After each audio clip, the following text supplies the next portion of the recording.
All right, guys. First stream, so I think, just hoping that everything goes right. There's no tech issues, but we are live. Super hyped. We got mock draft Monday. I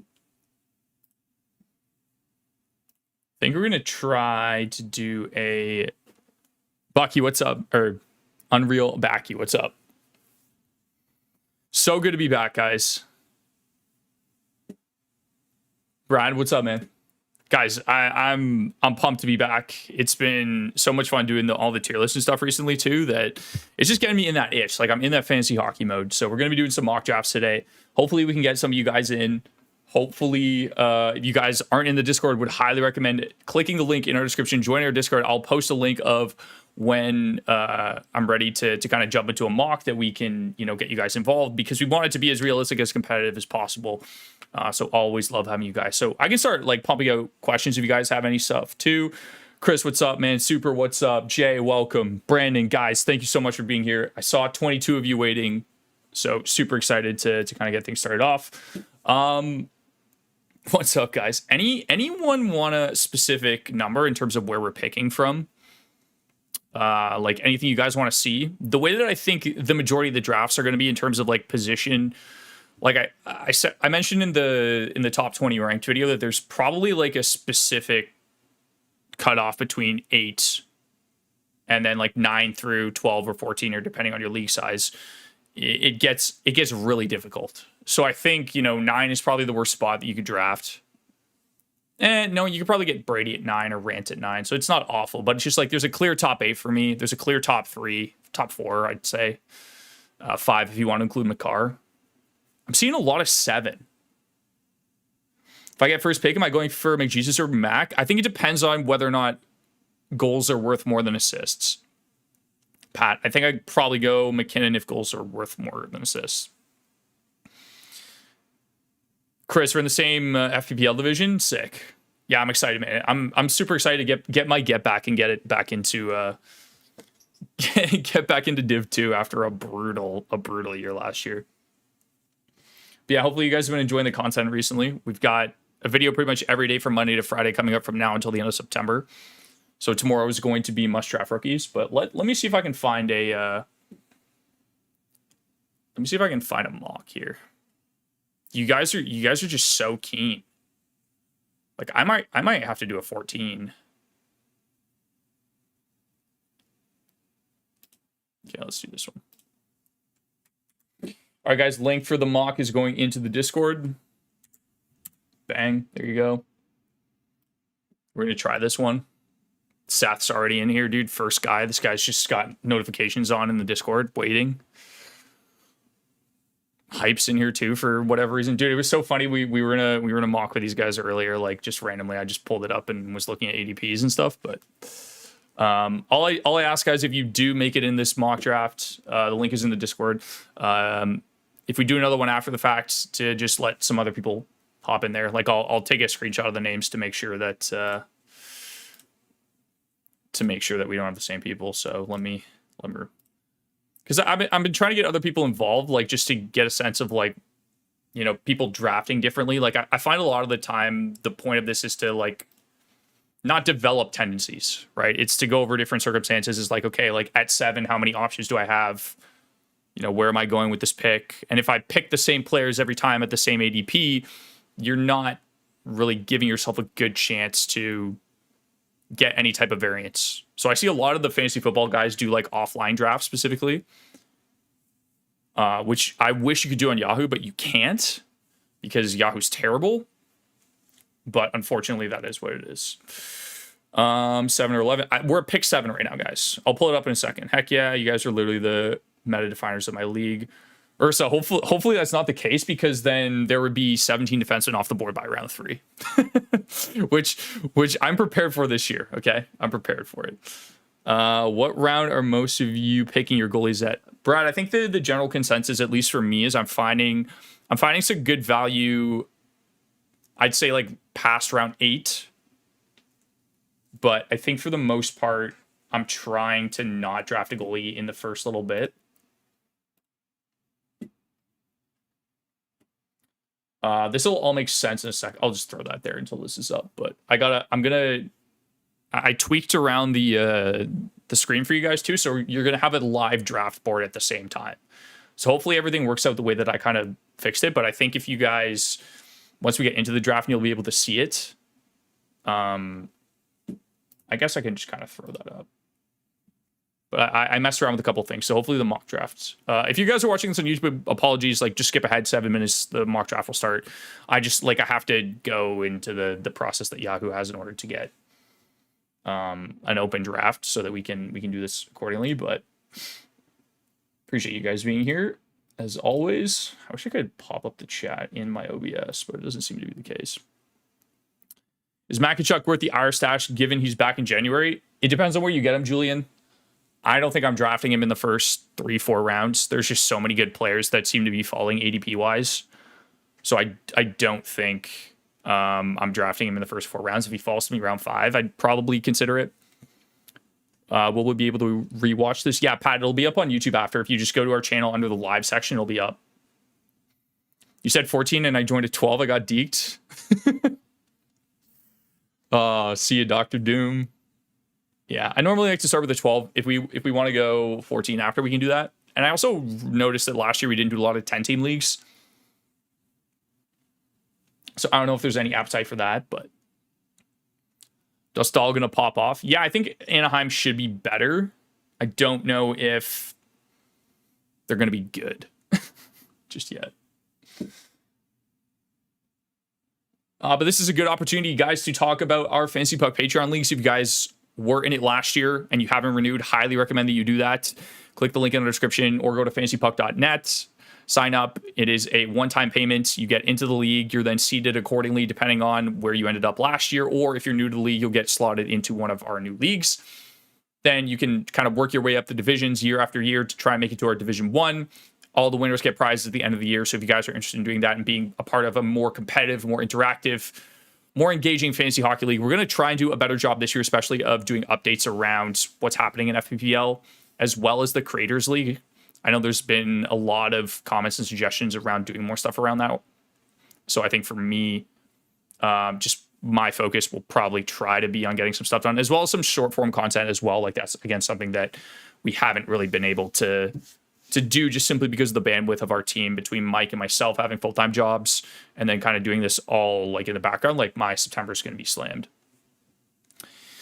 Thoughts on Ivan Demidov? Would you ever draft him? If so, at what ADP? I like him in his ADP, actually, Pat. I just recorded the Must Draft Rookies video after this. There's only 5 that I think I'm actually going to try and actively draft.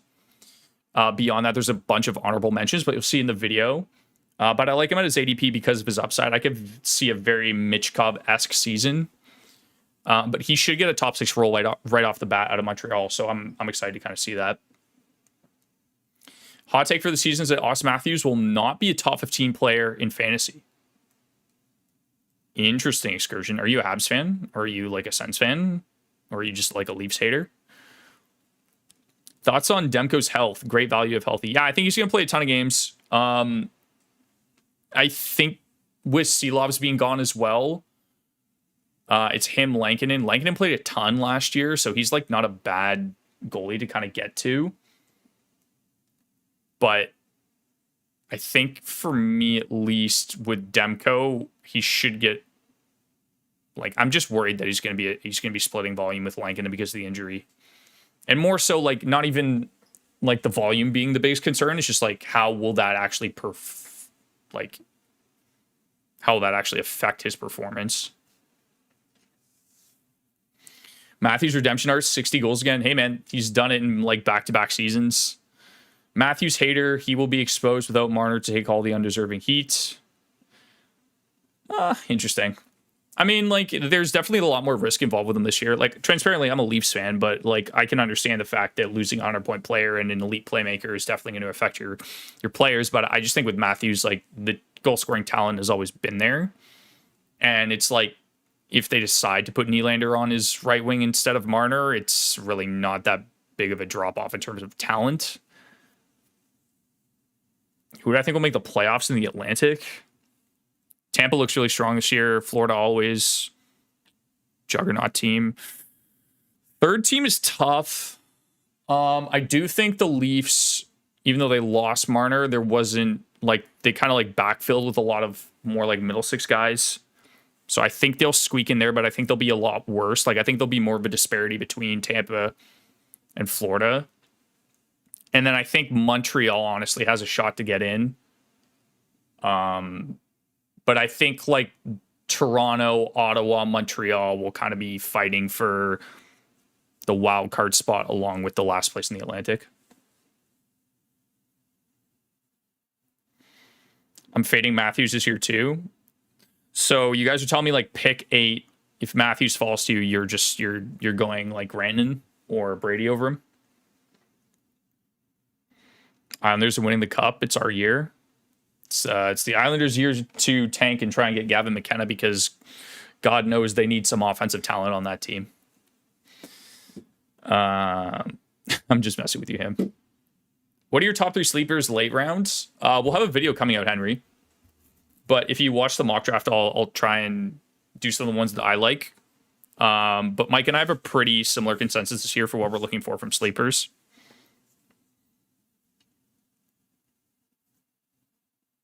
Isaac's like, hey, bro, I love the content. The Leafs will finish dead last this year. I mean, I hope so, because then that means, like, they get a shot at McKenna, right? Thoughts on Elias Pettersson? Does he bounce back? Yeah, I like him for the bounce back, Brennan. Krill is my guy this year, or Jack Hughes. Krill's probably gone by... I've seen some people in mocks take Krill over Pasta.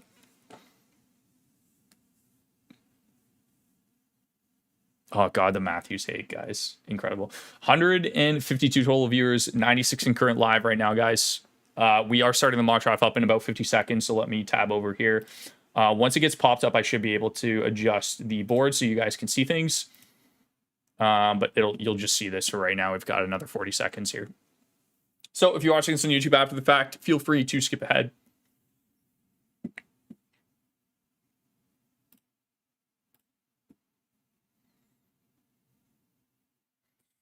How late's acceptable to take Matthew Tkachuk? You could make an argument for like round 3, depending on how your first 2 picks are. Like, I think if you hit home runs on your first 2 picks, like let's say you do like, let's say you get David McKinnon into like a really safe defenseman.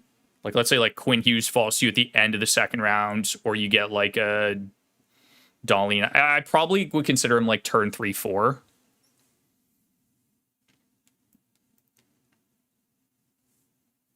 Pasta's teammates are terrible. I'd take Krill over him too. Pasta's just like, he's safer. He's like got 104 or 105 point floor. And yeah, pretty much like that is what it is. So let me see if I can do this. We'll go light. Okay. So then I go OBS.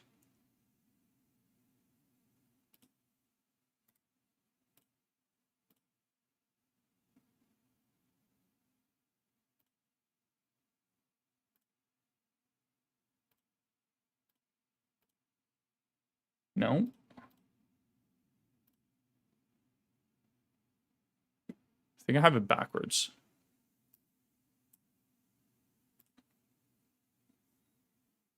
Sorry, guys, bear with me for a second here. You're seeing some weird stuff right now, I know. The display option, yeah, that should be fine.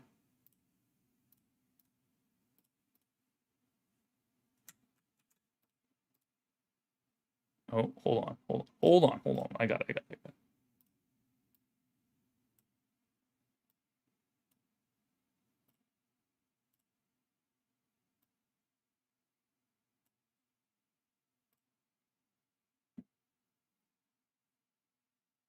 Okay, that doesn't help. Okay, no, that needs to... It's tough to kind of gauge. But I'm trying to have it set up so that you guys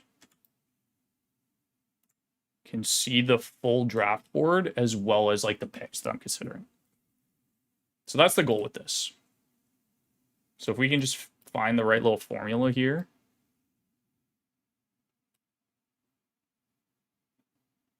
MJ, I hope you're here, man. I would hate to see an auto draft already. Okay, what do we think of that, guys?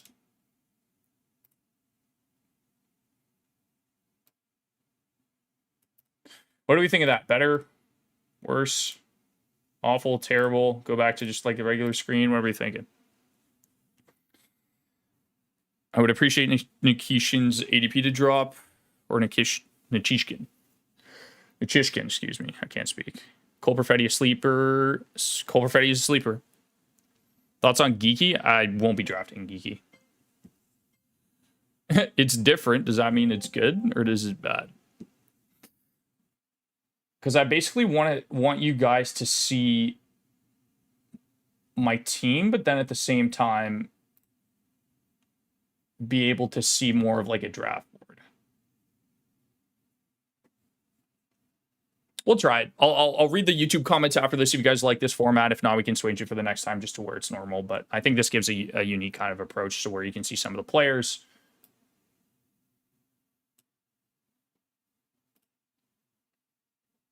So pretty typical. Like your top 4 go off the board. Should be Makar here. Yeah, that's my top 5 guys. It's McDavid, McKinnon, Draisaitl, Kuch, Makar. Kaprizov goes at 6. I think here you have 2 options. You can go David Pastrnak and play it safe with a 105-point floor, or you can go Austin Matthews for the upside. I think generally you want to play it safe, but the upside that Matthews has, even though there's risk associated to it, kind of outweighs Pasta, and Pasta plays more of a like right wing position. You could go either or. I'm going to play it safe with this pick. I'm going to draft as if this was like a $100 buy-in league, just to give you guys a sense. But I think either Pasta or Matthews are good at that spot. If you want to play more of the upside, you get Matthews for a discount. If you want to play it a little bit more safer, you get David Pastrnak at right wing. Ton of shot volume, ton of goal upside. So neither is a bad pick. So Rantanen, Matthews goes. So for pick 2, depending on what's available, I'll probably be looking at another higher end forward. I'm assuming a lot of these guys, the turn like Johnny and Jeffrey and Jeremiah, will look to kind of like follow up with a defenseman. But I think for my second pick, I'm just looking for, again, another high ceiling, high upside player. Jack Hughes at 11 is fine. Brady at 10 is great. Quinn Hughes at 12. Okay, so the defenseman accordingly. Quinn Hughes into Eichel is fine. If you're thinking Eichel's like a 40 goal guy, that's fine. I have him ranked a little bit lower than 13. Bouchard at 14 is crazy. I'm really, the difference in my mindset between this year and next year is to not panic about defensemen at all. I like a lot of mid-round defensemen this year. So just finding some of these mid-round defensemen that I think could be really valuable is more or less. It doesn't look like that's updating. Okay, there we go. It's better. Rasmus Dahlin. All right. So the D is great for me because I'm gonna be able to get another elite forward here. It looks like. In this range, I like Kyle Connor. I like William Nylander. I like Braden Point, Mitch Marner, Sam Reinhart, Philip Forsberg, and then I think Gensel's kind of in that range as well. Tage Thompson went, and that's somebody that you should pin and consider at that range. Kyle Connor falls to me at 18 somehow, so I'm going to snag Kyle Connor here. Not worried at all about the run on D. You probably see Bouchard, Dahlin go very similar. Quinn Hughes as well. He'll probably be like early, like the 1-2 turn. So I'm again getting another 40 goal guy here with a really good shot volume, so that gives me a really good floor. I'm now positionally fine at left wing and right wing. I'm in a great spot so far through 2 picks here. Samson's going to go Philip Forsberg. I like Connor over Forsberg because of the point upside, and I think Nashville is kind of in a tough spot offensively. Sam Reinhart's a great pick there. Ham has the rare opportunity to go Cooch into Braden Point, which I think would be fine. Gives you essentially a guarantee setup for a ton of power play points. That's probably what I'm doing if I'm Ham in that position. But again, we'll see what he does. So now what I want to do is I want to look for a defenseman, probably with my third pick. Werenski, we like Hedman, Morrissey, Uyghur, Jake Sanderson, Sider. Depending on how many D go in that range, it'll be interesting.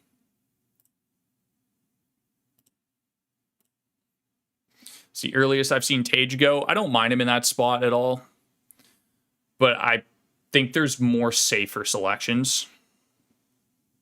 Matthews, Tage is a nasty 1-2 punch. Yeah, that's a lot of goal upside. Randon over Matthews.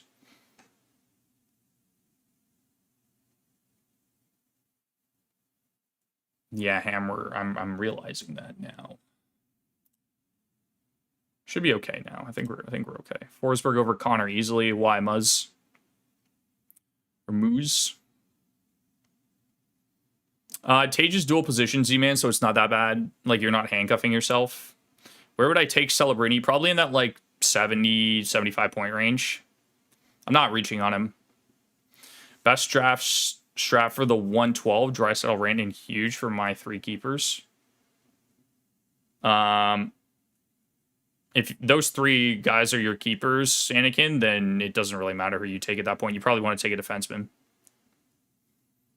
Not a fan of drafting players from the same team, especially from the beginning. Can lose a matchup. Yeah, but I think Point and Kucherov are just insanely safe. Nice with the mid-round pick, or is he regress? Or the regression? His shooting percentage was really high, but he should get line 1 minute, so it'll probably even out to more or less what we saw last year.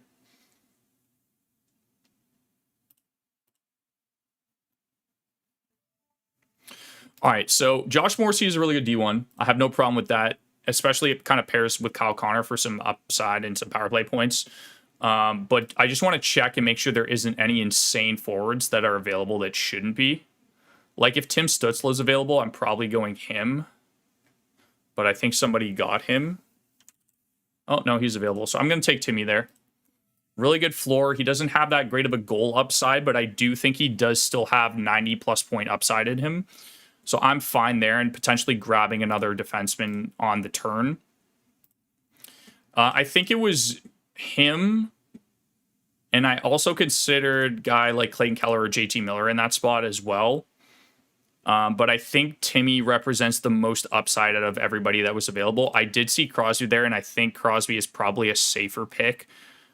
But I believe in the talent that Timmy has to the point where he could score 30 goals, get like 180, 190, 200 shots. And then the great thing about Timmy is he has a really good floor because he gets you triple-digit hits as well.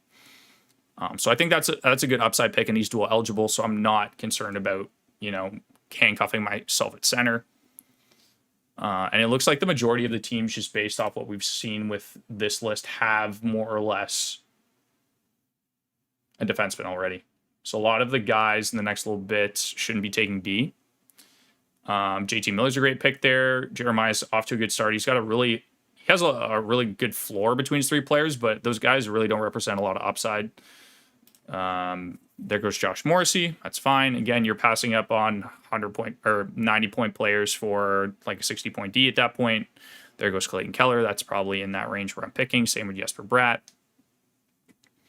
Let me do some research here. Quinn Hughes this high? Yeah, I think it like end of the first round, early second is fine.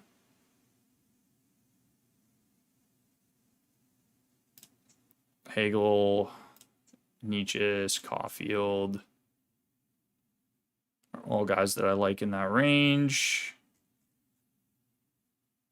Anyone here that shouldn't be? Kempe.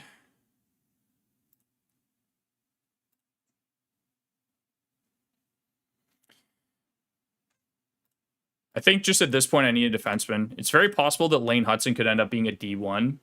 I'm not 100% confident in that just yet. But Adam Fox is also here. His peripherals aren't great, but he does give you like double-digit goals. He normally is around like a 70-point defenseman, which is relatively safe with a ton of power play points. But if I want to go really safe, then I can do like a Mackenzie Weegar. But I'm probably taking a defenseman here. And I think for my D1, I want to make sure that I get a ton of upside, especially because a lot of the other elite defensemen are gone at this point. And I think the one guy that can kind of break into that upper echelon this year is probably Lane Hudson. So I'm fine with taking him. He should be the solidified power play 1D in Montreal. He's not a great D1, but I think given the circumstance of what's available to me, he's probably the guy that I would lean towards. So this is the range I would start considering Matthew Tkachuk.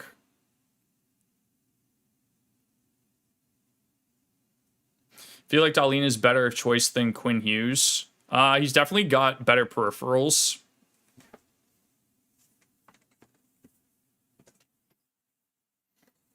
These are Yahoo mocks. Yep. Draft board's lagging. Okay. Yeah, it seems that it's because I keep tabbing back and forth. So as long as I have it live. Oh, I can see chat this way too. Never mind. We're good. Okay. It should be good from here on out, guys. Sorry, I was just trying something new. Jake Sanderson that early is wild. Wow. Okay. So looking at what's available on the board right now, I don't think like Igor round 5. I have my reservations about the Rangers. But Igor round 5 is crazy. So I would consider that. Just because of the volume that it gets. Everyone seems to be going D heavy again, which means there should be a lot of elite forwards that are available. Hagel's still here. I like Nietzsche still. There's a lot of forwards that I like in that range still. There goes Matthew Tkachuk, followed by Celebrini. Why is Yossi falling so much? Isn't he going to be ready for camp? He has a heart condition, lost once, which could impact him just in terms of like him not regularly playing. So it's a really tough analysis to kind of like gauge if he's going to play a full season or if he's going to play half the games or if he's going to play 10 games and then not be able to play. Bedard, Raymond, Scheifele, all gone. I think what we saw to Brandon Hagel last year wasn't a fluke. I think he's got around a point a game upside.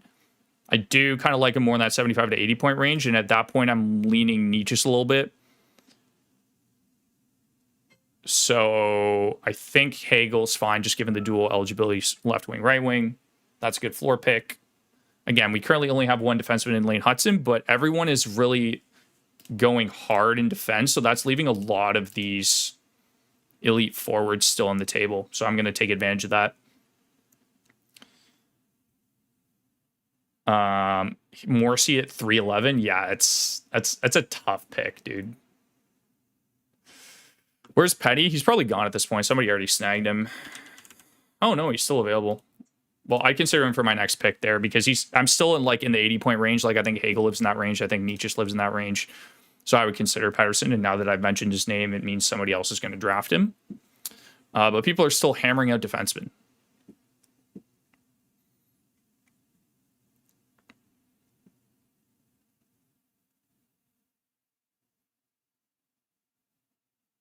Pettersson is a league winner this year at his ADP.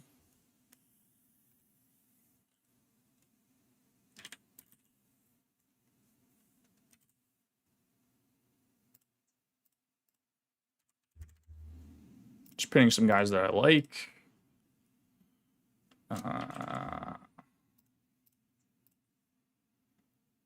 Sider goes. So, for the most part, everyone has two defensemen up to this point, except for Hector and MJ at the start.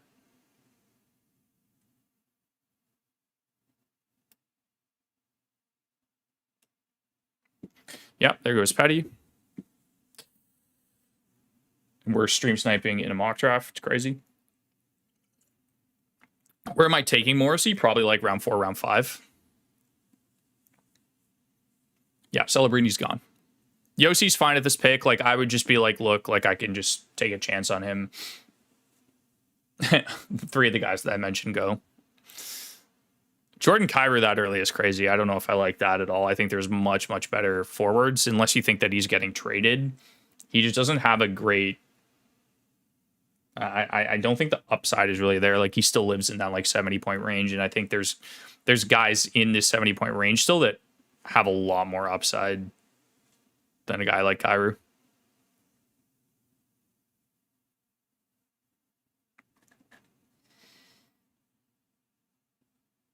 Zach Hyman that early is also crazy. You could have gotten him 3-4 rounds later, Jeremiah, probably. Or at least like I think that's just early for him. What are your thoughts on Theodore? I like him as like a D2. He just gets injured a ton. And if you're drafting Theodore, it probably means you need to also draft Noah Hannafin. So still a ton of great forwards available. Nikolai Ehlers. I think one of my favorite picks this year that I'm getting to is Thomas Harley. I think he's the clear-cut power play 1D in Dallas. So I think taking Harley here is an absolute slam dunk for me at pick 66, especially with all the D that are gone. There isn't really many that I like beyond him. So I'm very happy with Thomas Harley here. Still has a ton of upside. Showed that like the high shooting percentage doesn't matter. Like he scores 10 plus goals. And we saw how good he was in the playoffs with Dallas.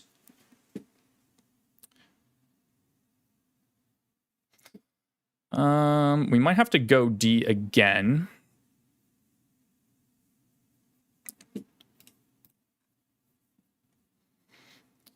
Hyman upside worth reaching. Yeah, but like that's like silly early.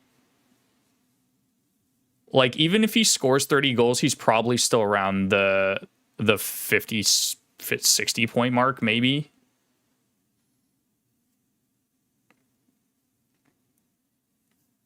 Robert Thomas finally goes. I think that's fine. Pick 70 is fine, especially if he gets you 80 points.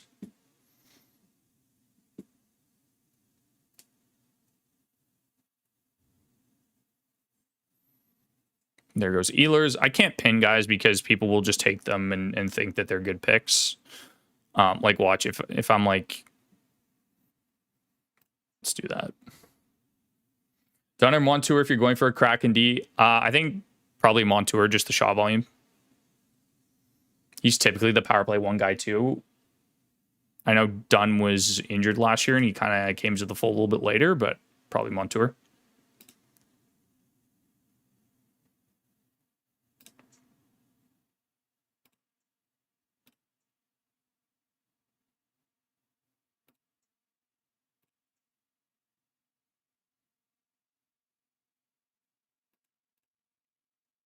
Marchenko at 76. That was a guy I had pinned, and he's currently undrafted.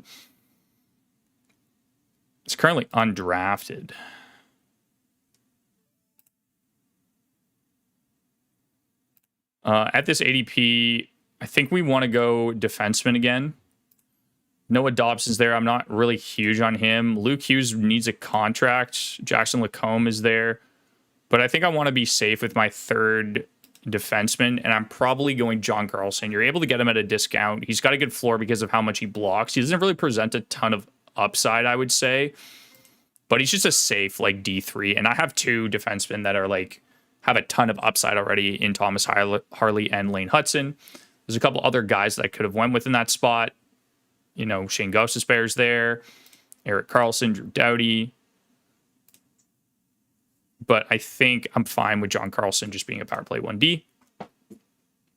So not a really like sexy pick, but sometimes you need floor guys. All right, approaching round 8. So at this point, I would consider taking a goalie if there's somebody like insane that's still available. Dustin Wolf's going to get a ton of volume. Kemper would be a really, really good pick here. Same with Logan Thompson. Same with Jacob Markstrom. So maybe I can wait on goalie a little bit. I like any of these guys in that range. Omar kind of represents another range for me out of the 5 kind of guys here. Even Aiden Hill, like he played 50 games last year. So I could probably wait on goalies a little bit. Where am I taking Werenski? Probably round 3 or round 4. It depends on how early defense go. Like I think he's okay in a second, like with a second round pick. Like I think he went. Where did he go? Round 3. Yeah, that's probably where I take him. Anywhere after Evan Bouchard or Rasmus Dahlin and you need a defenseman. I pinned Michkov. McAvoy's fine just as like peripheral wise, but then like he just doesn't. The power play points are awful. Boston's power play is not good. Thoughts on Nick Suzuki? I think he's got another 80-point season in him, 30 goals. He just doesn't really do much peripheral wise. Would it be foolish to take Nylander over Brady Tkachuk? Yeah, I think so. Like, I think Brady could score 35 goals and just have like double the amount of shots and then like 300 more hits than Nylander does. And at that point, it's like, you definitely want Brady. Wants to blow day-to-day not update from playoffs. Pat, Yahoo doesn't really update their players until like the week of hockey starting. So we are power play 1 this year. I think Zane Parekh will be. Where do you see Mitchkov in 2 years from now? Round 1 talent? Yes. Dude, he's going to be in my elite breakout players video this year. Like, I think he could seriously be like an 80-plus point guy. It's just we don't know about Philly and the way that they're going to kind of run their systems. So, all right, at this point, I don't think I need a defenseman. I think everybody's kind of gone forward. So, like, Nico Heischer's still here. That's a really good pick. Kevin Fiala, a ton of shot volume. Matthew Nyes as well. I think one of those 3 guys is fine. There's a ton of really good center still, so I think I'm going to go Fiala here. Something to consider, especially too when you're drafting guys, is make sure to keep track of your positions. Like, I have Kyle Connor and Kevin Fiala now at only left wing. Hagel's left wing, right wing, and Pasta's only right wing. So I want to kind of make sure that I'm still looking to draft guys that are dual eligible. Zegras a good gamble for a late pick. In a 14-team league, you could probably take a shot on him, but until we confirm that he's actually going to be, like, if he's playing top line to Couturier, then yes, but we don't know until camp. Is Buiam going to for sure make the team and likely take power play 1? Yes. I would be shocked if he's not on the team. And if he's on the team, it means he's playing power play 1.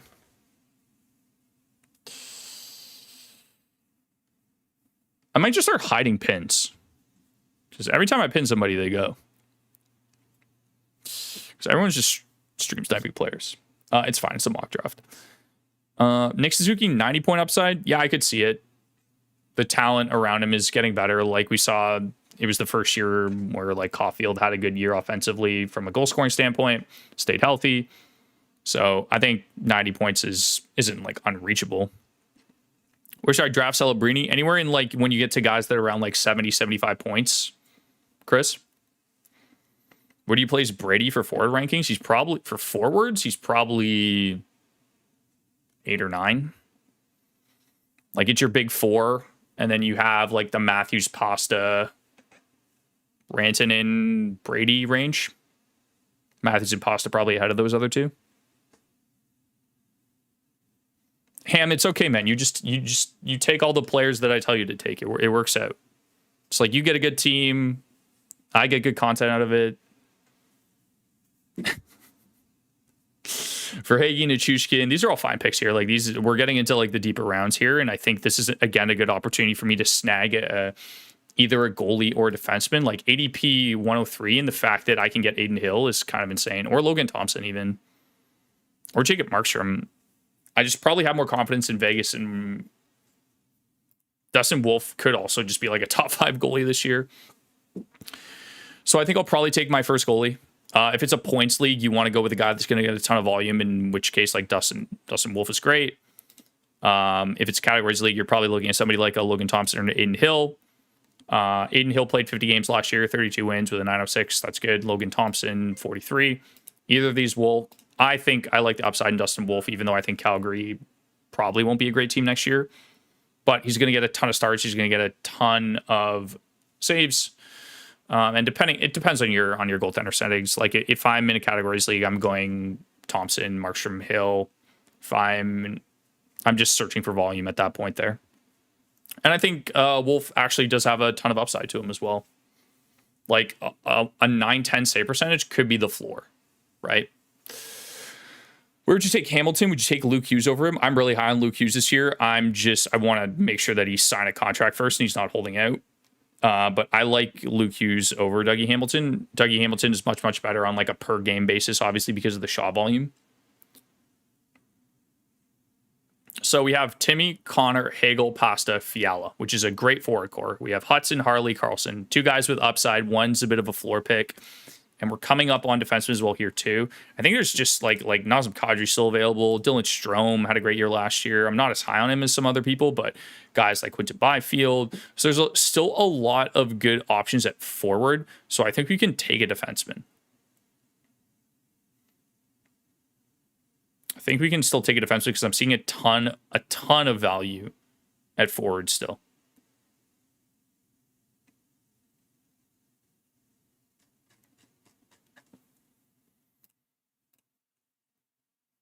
So in this case, I'm debating upside versus guaranteed power play one guys. I really like Shane Gostisbehere this year. Like, I think that Carolina power play is going to be great with the addition of Nikolai Ehlers. I'm very happy to take him. I think Parekh has a ton of upside, but Ghost is just so safe. It's hard to pass up. So I don't mind going Ghost here.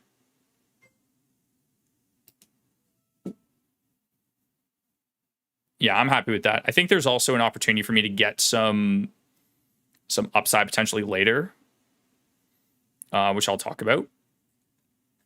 But very happy with my decor. Two guys, two young, talented, elite defensemen in Lane Hudson, Thomas Harley. John Carlson has been as consistent as ever. And then Ghost is still going to be a power play one defenseman.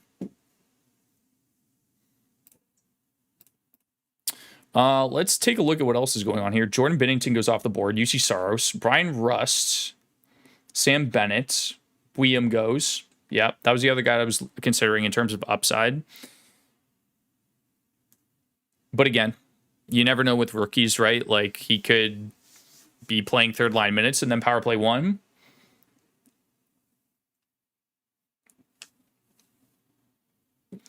When in doubt, take a D. That's always a good approach. I feel like Renski's going too early. Am I crazy? I'm sure he'll have a good season, but is he really going to repeat last year? I'm hesitant that he repeats the same year vault, especially with some of his injury concerns. So I'm probably not drafting him at his ADP. Would you pick Patrick Lyon in a 10-team league? No. Are you not afraid of Nikishin potentially taking over power play one? I think it's a possibility. I think it's more like it's not like a Parekh or a Buiam situation where, and I'll talk about it. You guys will see in the video tomorrow for the must draft rookies. He does have a lot of offensive upside, and he showed that he could be an offensive producing defenseman in the KHL. But I think it's a lot. I think it's a lot less likely that he takes over power play one versus, say, like a Parekh. Just with how consistent Ghost has been there. If he does take over power play one based off where you get him ADP wise, he could be a league winner.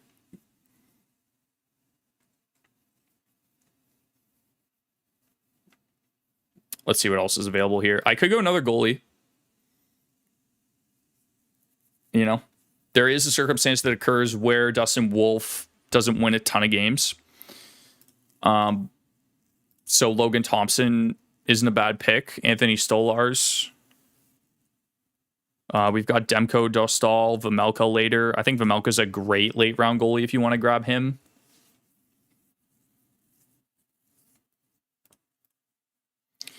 Would you be interested in a strategy to just go forward early and then take a rookie D that could end up power play one, William Parekh and Chishin? I'll answer that in a second. Let me just make my pick here.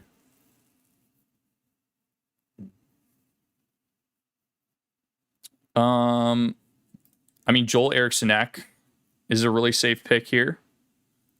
I like Velarde, but I think I'm going to go with a little bit of an upside guy here, and I'm going to take my boy Adam Fantilli at pick 127. I think there's another tier to the breakout. He's going to be in that 70-point range, and we saw that, you know, he could score 30 goals and have a good hit total as well. So I wanted to grab him while I still could. I'm super high on Fantilli this year again. I think he's in a really good spot. And that's my first pure center that I've taken, which is normally a good sign. But I like him over Strome because of the goal upside. Nelson's kind of cooked. And then, like, just based off, like, some of the other... Like, even if we just look at centers, Jeek is an option for sure. Trocheck's an option for sure. Jeek just went. But I like the upside of a guy like Fantilli more than a guy like Jeek or Trocheck.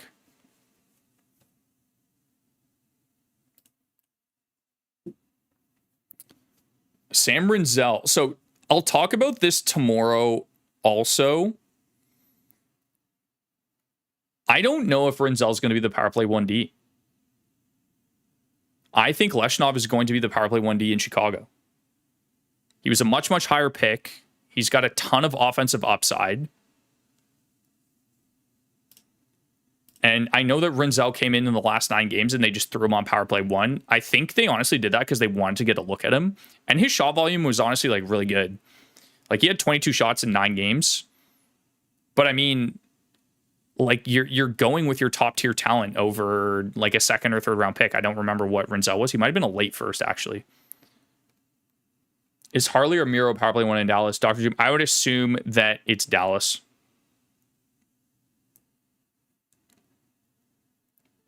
Sorry, I would assume it's Harley. I just said I would assume it's Dallas. My brain's in another spot right now. Okay, so I think I'm going to take another D.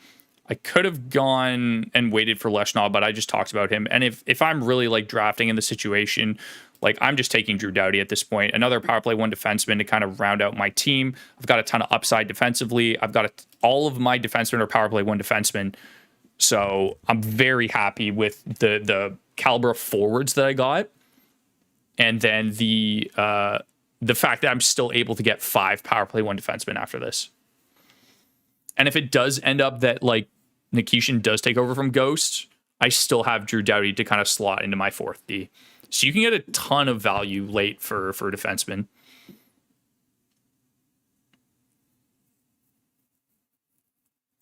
I don't think Korchinski's even a consideration now, Boomtown. Like I think it's between Rinzel and Leshnov. Maxim Shapanov. I saw the Apples and Genius guy are pretty high on him. I'm not really that high on him. I think JT Miller will have a good year, yeah.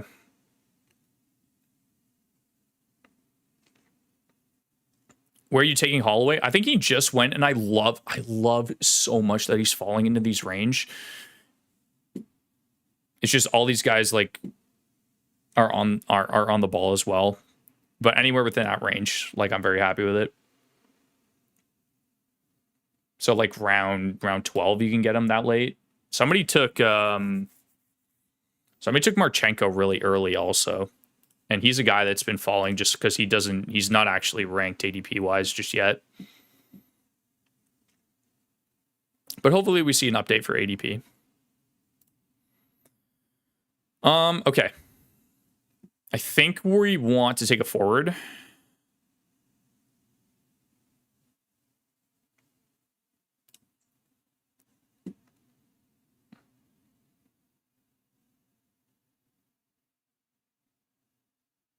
I think we want to take a forward.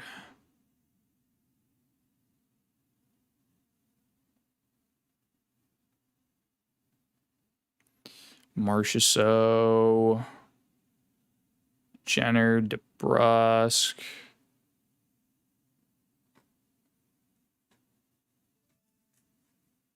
I mean, Matt Duchene is still here. And I don't like I'm not really crazy about him, but I don't think he's a bad pick. My other option is Will Cooley. Actually, I'm going to go Lehkonen. Lehkonen is normally pretty safe. He plays with McKinnon pretty much 24/7. Duchene was also a good pick there. I was considering that. But because he fell, I'm just like, last year's totals are probably a little unrealistic. But in this range, I think it's fine. There's still like a ton of good defensemen and goaltenders here, no? Yeah, I've just locked up all my D. Still need a second goalie. So I think when it comes back around, we could look at a Joy Decord, we could look at a Vamelka, another guy that's going to get a ton of volume. Even Swayman at this point, right? Like, my goalies might not win a ton of games between, Dustin Wolf on Calgary and Swayman. Oh, there goes Swayman. Montembeault. It's not a good pick. Stolar's even. This guy's counting stats were insane. He just unfortunately splits time with Wolf.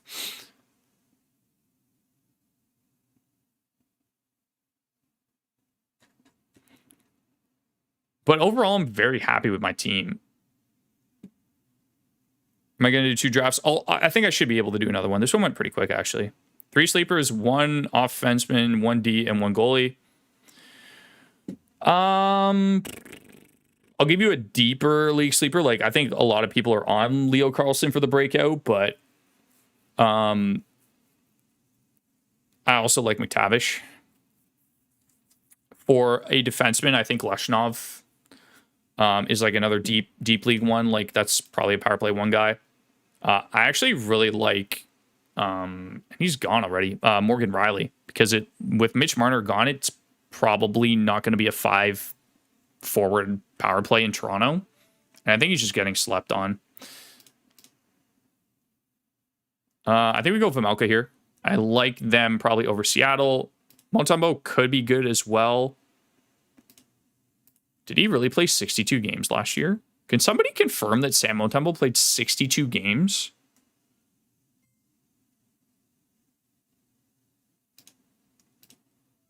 I just went Stolar because I think the Leafs are still going to win a ton. But Stolar's there, Montembeault, Vejmelka, Decord. What 2 forwards would you keep between Makachuk, Boldy, Robertson, Stützle?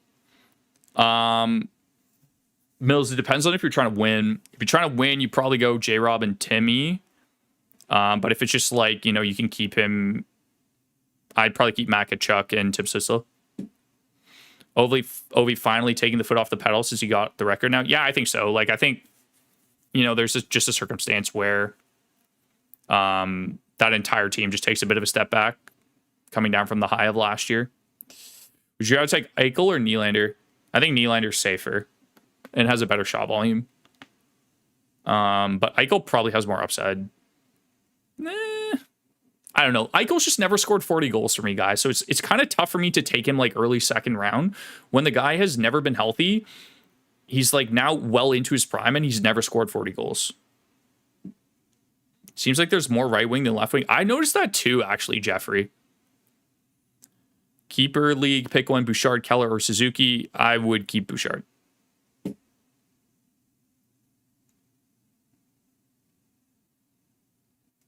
What's up, Turnt? Rasmus Anderson is crazy. Cousins, all that good stuff. All right, let's make our pick here. I like Cutter Gauthier. Chris Kreider's honestly a bit of a sleeper this year too. Gabe Landeskog this late is good. Same with Jake DeBrusk. I'm really just gonna try and snag one of those guys. Is Will Cooley still available? I love Will Cooley as a bit of a breakout this year. Mason McTavish is also there, though.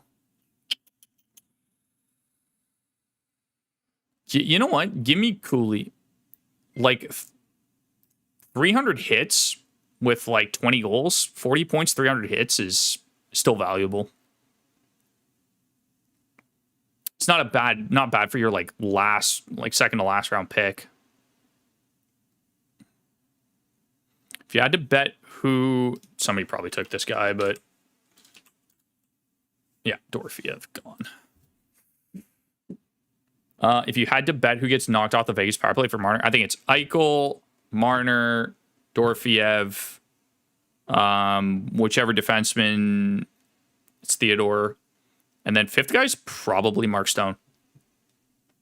So I think it was William Karlsson. Ken Johnson's not a bad pick. I don't mind that there. Pierre-Luc Dubois is good late. What am I missing anything positionally?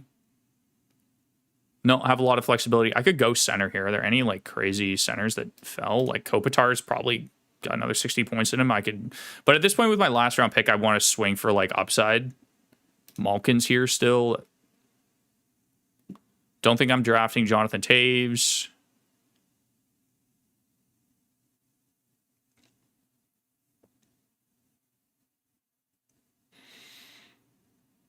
Just keep scrolling. Tyler Sagan's interesting, but he's probably just like a third liner at this point.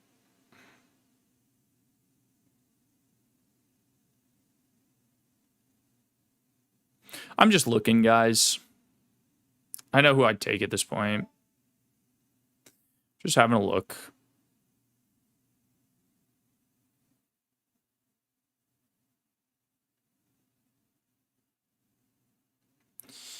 We're going to go ahead and take Gabriel Landeskog. If he plays line one with McKinnon, again, like another absolute slam dunk of a pick, very similar to what you see out of Lehkonen. I can swap him. Lehkonen. There's still a ton of like great forwards available. I think we'll take a look at the draft board in a second here. But I think if I were to swap or change anything in this draft,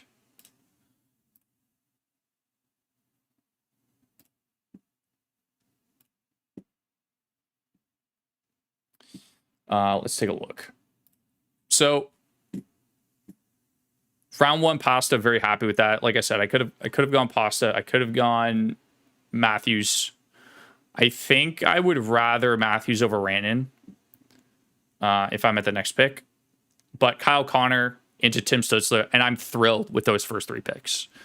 Like there isn't much of a better start. I've got two guys with 40+ goal upside, with a great shot volume on top of that. I'm good at left wing, right wing. Then I get a double eligible, 100+ hit guy that has like 95-point upside. And my first defenseman off the board is Lane Hudson. I don't know how I feel about Lane Hudson as my D1, but I think I followed it up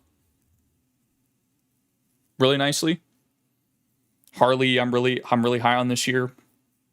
John Carlson was kind of like my safe floor pick. I'm like, okay, like if for whatever reason Hudson isn't having a 60-point season, I still have another power play one defenseman on a good power play. In that range, I was also considering Seth Jones, Charlie McAvoy. I don't like the power play totals for McAvoy, even though the peripherals are really good. Seth Jones is probably like the in-between like a John Carlson and a Charlie McAvoy. I was also looking at Luke Hughes. Jackson Lacomb's a fun little upside pick, but that's a bit of a dead range there. Like I could have also gone Timo Meier. It's probably a good pick there. Matej Michkov, it's probably a good pick there. Svechnikov, like I feel like that should probably be swapped for a forward. And then I take whatever one out of the four defensemen here that follow me instead of Fiala. Dustin Wolf is great at the nines. He can play a ton of volume. He could be a top 5 goalie. We don't know after seeing 1 year. Ghost, again, another power play one defenseman. Morgan Riley before Ghost is interesting. I guess they're kind of similar. Parak would have been like the upside pick that I was considering. Getting Adam Fantilli at an insane discount still in draft, guys, so highly recommend that you guys try to pick him up. Drew Doughty. And then my last 4 picks are either like safe top 6 bets in Lehkonen and Cooley and Landeskog. And then Anthony Stolarz, like I said. Probably Montimo, probably Kochekov. One of those two guys go. But we will do another draft. I think I'll do one more. Let me find it here. I could do a 14 team. Anything specific that you guys want to see? We've been live for about an hour. Guys, I won't go through and individually rate it at people's drafts. Like that just takes so much time. And Samson, your team's normally really good. Lane Hudson, the 4th round is a tough pill to swallow for me personally. Ham, who would you take there instead? I'll ask. What do we think, guys? Lane Hudson in round 4 as your D1. Like, who are we taking here instead? Because I don't think there's ever a world where I pass on like a Tim Stutzler or a JT Miller to get Josh Morrissey. Like, that just feels terrible. So who do we take instead of Hudson here? Because I think it's Hudson. You could probably say Jake Sanderson, but I truly think there's a world where Lane Hudson like dips into like the Quinn Hughes range. He doesn't have like the peripherals that Makar has. Like I think there's a tier obviously between Makar and Quinn Hughes, but I think it's like a possibility that he gets you like point per game production. And he's just like disgusting.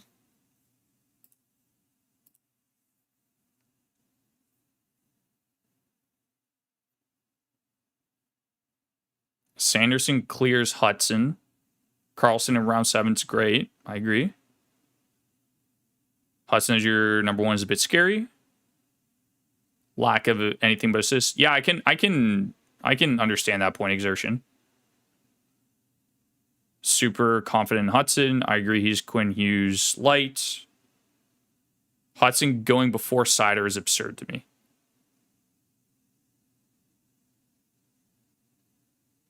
I think I'd rather take Weir instead. Okay, so you guys... Okay, I see what you guys are saying. I don't disagree. I think I definitely went for more of an upside pick. Let me find another draft for you guys. Like I said, I might do a 14. I might do a 12.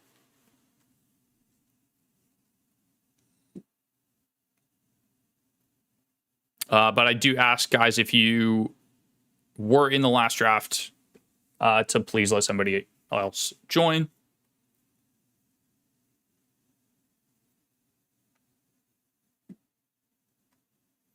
Maybe we do a 12. Not seeing a lot of 14s available.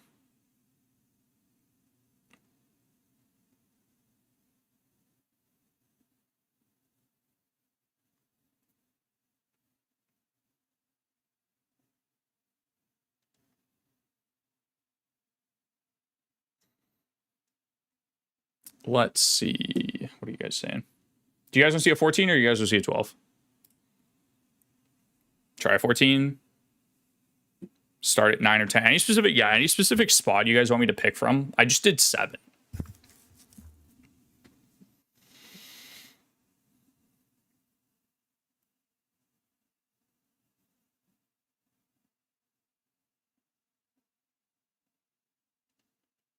Do a 14 if you can. Or 12. I'm seeing like a good mix of either. Pick 3.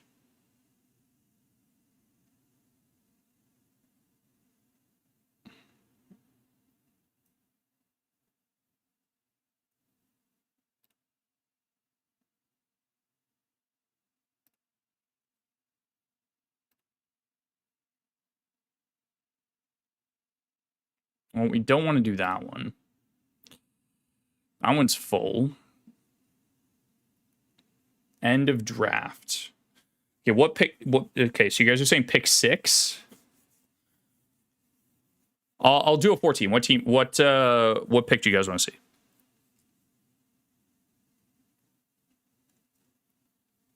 Because depending on what's available, we might have to wait a bit. we might have to wait a bit. What pick do you guys want to see?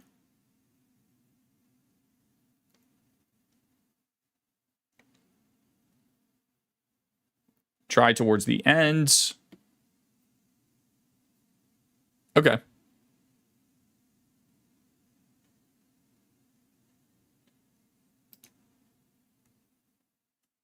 Fine. Let's do that. I'm pasting the link in the Discord. Boom. Link live in the Discord for that lobby. We're going to do pick 10 in a 14 team league. Typically, when I go to a deeper league, I really try to prioritize defensemen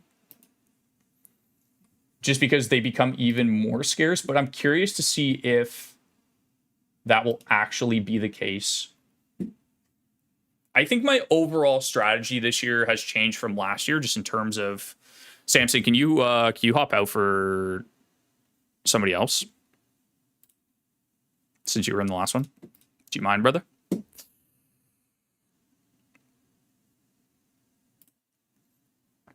Who else? Was there anybody else in here? I've got names, guys. I've got names. I was thinking about like trying to do like a little randomizer type thing to like get more variety in terms of people in here with draft, because I do find a lot of the same guys are in here doing these mock drafts, but it makes it competitive either way. I'm just trying to get more. Really appreciate that, Samson. Actually, thank you, my friend.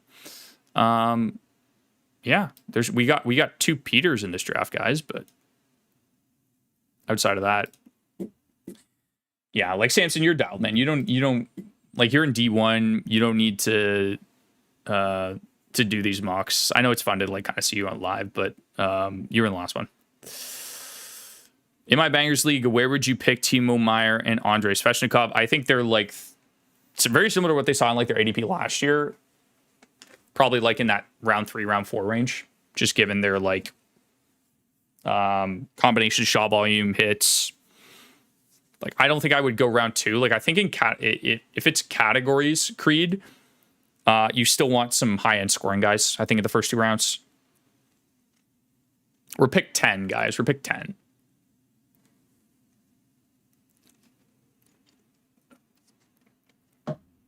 So in pick 10 for a 14-team league, you're likely not getting a good player. It's not that you're not getting a good player. You're not getting a high upside player. Or you're getting a high upside player with a ton of risk. You're missing out on Makar. So you're already behind in defensemen. Mills is in the draft. Let's go. Nice. So at pick 10, we know what our top 4, top 8 are going to be. 9 is where it gets interesting. I think like the Rantanen, Brady, Jack Hughes, I would say. I think one of those guys, Rantanen, Brady, Jack Hughes, I would be happy with. I don't think there's a lot of other people that I would consider in this range. It gets really interesting into like the 12, 13, 14 spot if those guys are gone.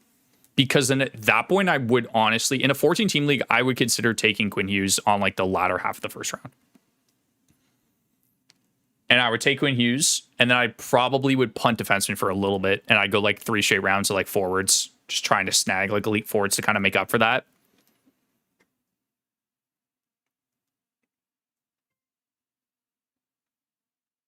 What was that noise? God, the Yahoo like ding noise gives me PTSD. What's happening? Oh, it's just the other draft finishing. Oh, my heart. I was so confused.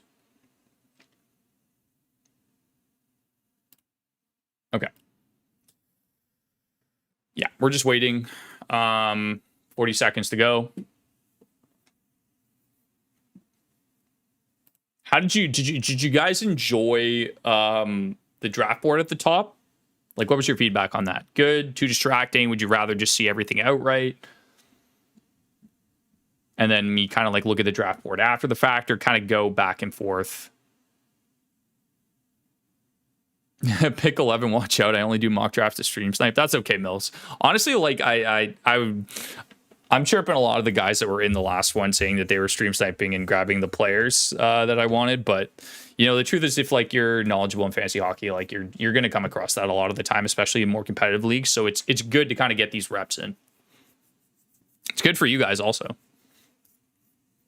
But I think the point of the mock drafts is to kind of like get a general understanding of what you're looking at.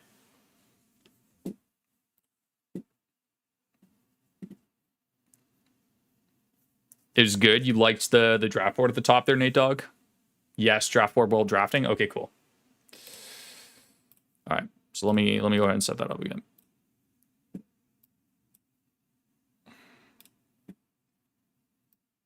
So we did that. We did that. Brought that down to about there.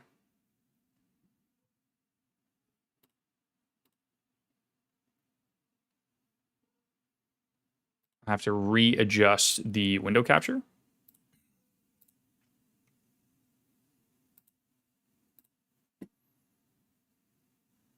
It's going to be scuffed for a second, guys.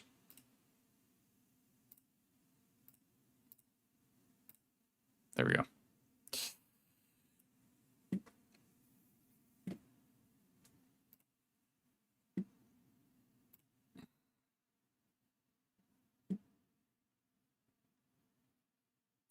I think I should change my lower third at some points.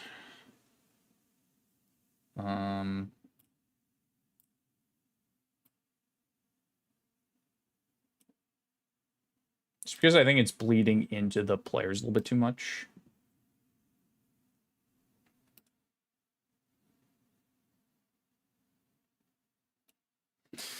Okay, so now that we've already done one, everybody knows the players that I kind of like.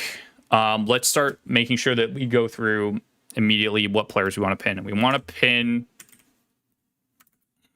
Kirill Marchenko, because he's currently doesn't have an ADP. You can get him at the end of the round unless somebody's drafting by rank, which a lot of the times they aren't. Nobody really touches this rank, expert rank thing. I like to put it on total stats from last year just to get a comparison. But the next person we want to pin is Adam Fantilli. We want Seth Jones. I think he's going to be a critical piece in the later round or in the mid rounds for defensemen. Who else did we really like that we didn't get to? Michkov. Holloway. And then we can go from there. Just some of the later guys that I'm trying to target.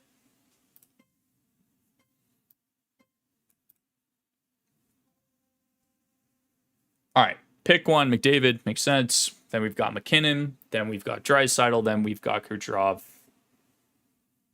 And so on and so forth. At least it should be.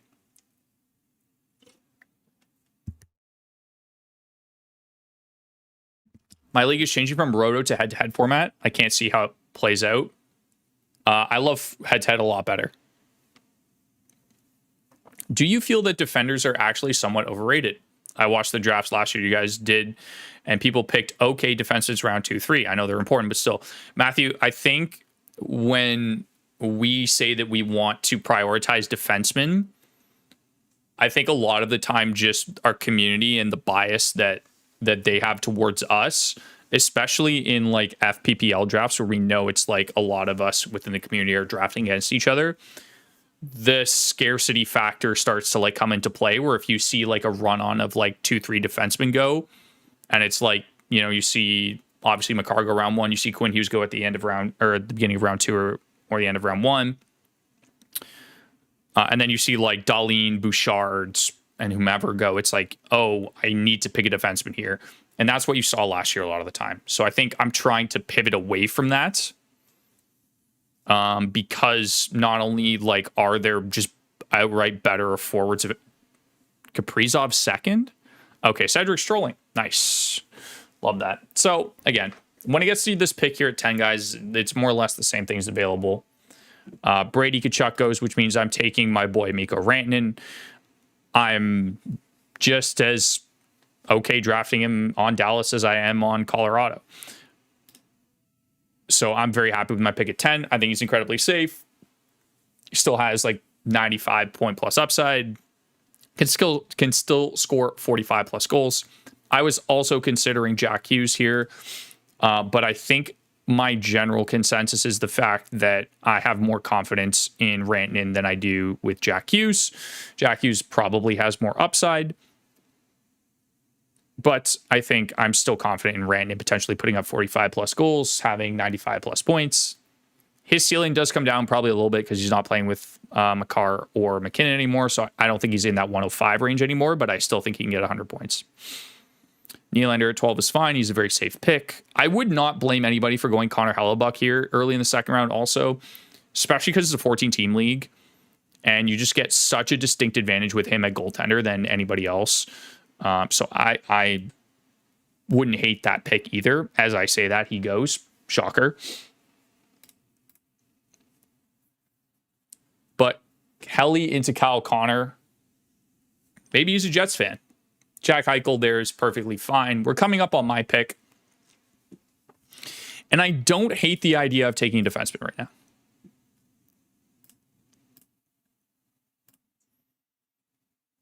I don't hate the idea of taking a D. But there's also Mitch Marner there. There's also Sam Reinhart there. Philip Forsberg. Tage Thompson. I just know that if I don't take a defenseman now, it's going to be a long time till I take one. So Dahlin goes. That was the guy that I was going to take. I think now I want to go just pure upside. Tage is there. I don't hate that. Reinhardt's also there. It's tough between the two of them. I think Reinhardt is a lot safer. So I probably at this point, if this was a league that I was actually drafting him, I would go Sam Reinhart. And that's what I'm going to do. Center left wing eligible. Again, the shot volume is not there, but he does get you around 100 hits. So I have two very safe picks in a 14-team league that I'm thrilled about.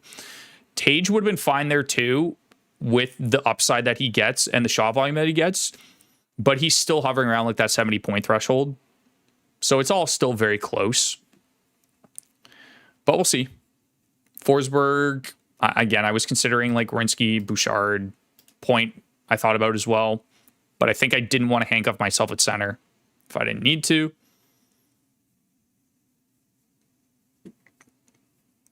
I almost drafted using the rank sorting. Yeah, never trust Yahoo rankings, guys. What are you thinking of Celebrini while drafting an ESPN? He's around 20 ADP for some reason. I don't think I'm taking him in the first 3 rounds.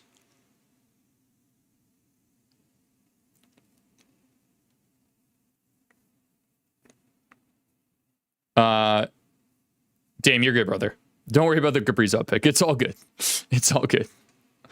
Where do you have Matthews ranked this year? It's like him and Pasta are like neck and neck for me. Pasta's obviously safer. Matthews probably has more upside. So anywhere in like that 7 or 8 range, whichever one you want to go with. I'm a Leafs fan, so normally I lean towards Matthews, but in like $100 buy-in league, I'm probably taking Pasta just because of how safe he is.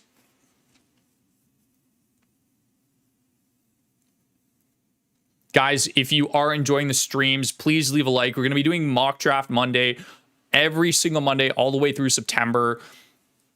Leave a like if you guys are enjoying the content. It really helps us push our content further. We're also,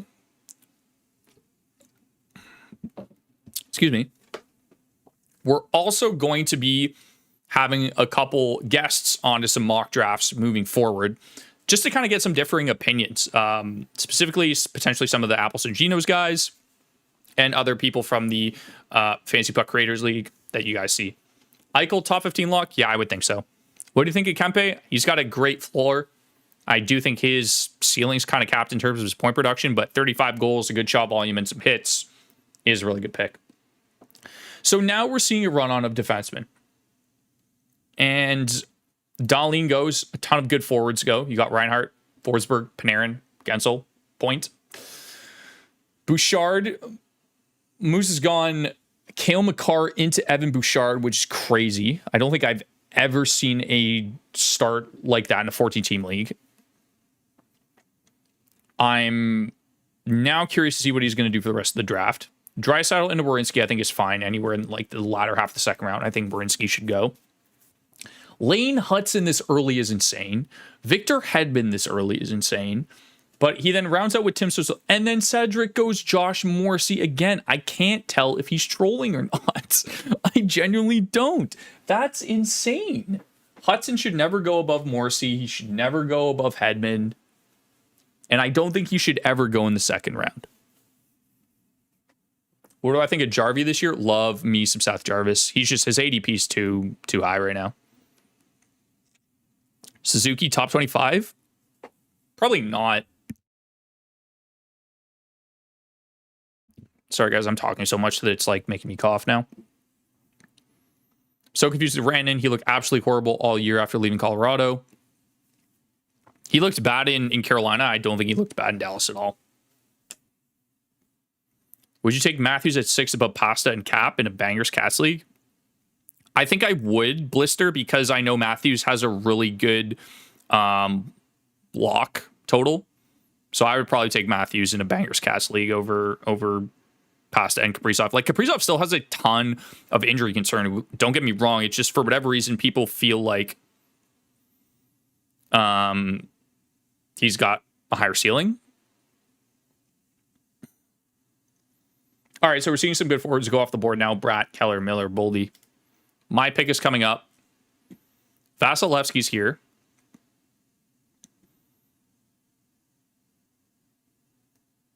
I don't think I want to take a goalie. And considering the amount of defense that have all just gone, I think I'm still going to wait on defense. Just because there's so many good... Yeah, like Mackenzie Weegar here is insane in the third round. So I'm going to take advantage of the fact that everybody else has gone D heavy, and I'm going to grab a safe 40 goal, 80 point guy in Jason Robertson. pairs well with Rantanen as well. I'm not doing this because of the fact that he pairs well with Rantanen, but I'm doing it because he's got like a 40 goal, 80 point floor. And taking Jacob Chikrin or Adam Fox instead of an 80 point, 40 goal player is just not the move. And I would never recommend that you guys do that. That is insane value for J-Rob. Yes, Jackus. And this is, again, what you need to be aware of. Like, I was also considering Crosby. I didn't go Crosby because I'm scared of the Penguins. I'm scared that they're just going to fire sale. And could Crosby have another 90-point season? Yes, but I'd rather guarantee myself a floor of 40 goals and 80 points, which J-Rob has done for 2 consecutive seasons. So I think that's just a ton of value. Matthew Tkachuk goes at 41st. It's not a terrible pick here. Again, you're getting him at a really good discount. Aho is a really great pick here. He's such a safe player. Barkov's a great pick here. But you'll start to see a lot of forwards go now because everybody went defenseman. And I still like a lot. Like, I still like a lot of forwards here. Like, Hagel is still here. He should be gone. Bedard is still here. I know a lot of you guys hate Bedard. Ovi's here.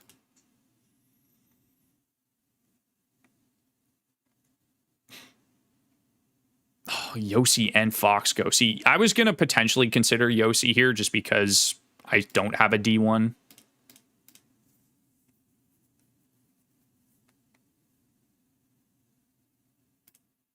So I think what we're going to do... Igor's here as well.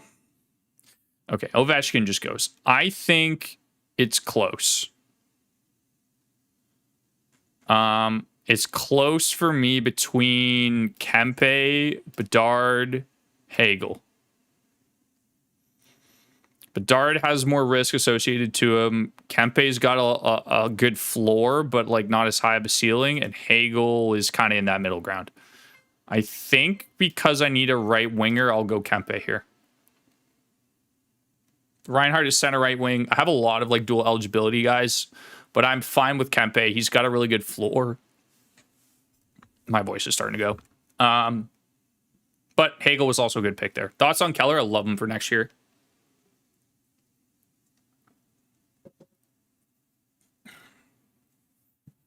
Very scared of Harley that early. Heiskanen could easily be the number one there. I think this is the year where it's like a full-time swap, Matthew.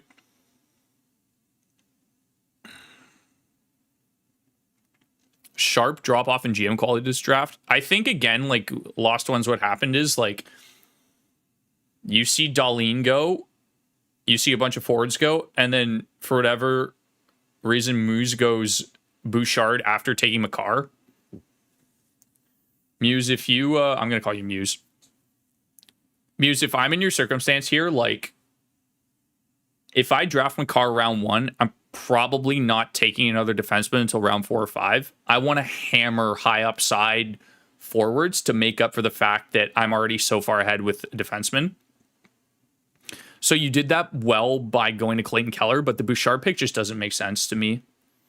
Like, I would much rather Tage Thompson, Tim Stutzlo, JT Miller, Bratt, Keller, J-Rob, whichever one of those guys you like. We need to remember to start pinning Petty. So the situation that I've now dug myself into, guys, is the fact that I don't have a defenseman, and we're approaching round 5. And if we go and look at the defensemen that are available, there are not a ton.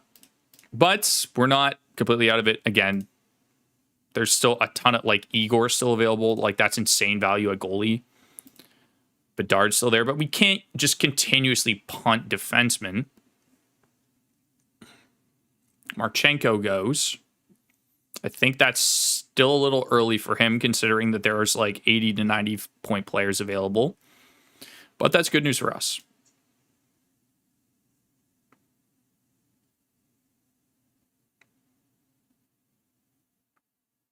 Wyatt Johnson, Jake Sanderson. Halibut guy, maybe go up for it with the following 3.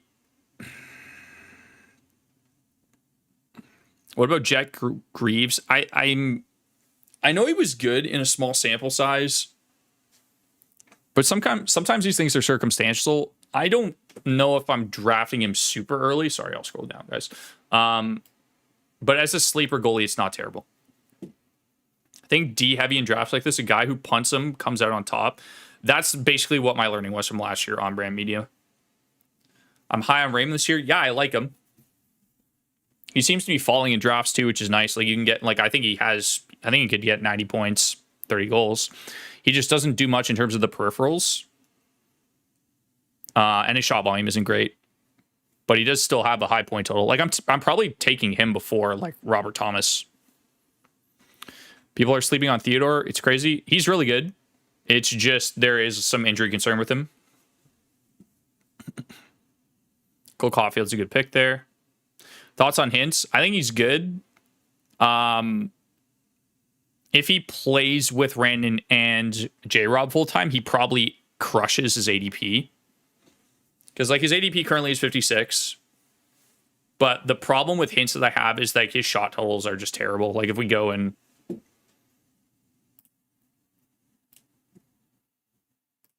look at him for a second, let me pull him up.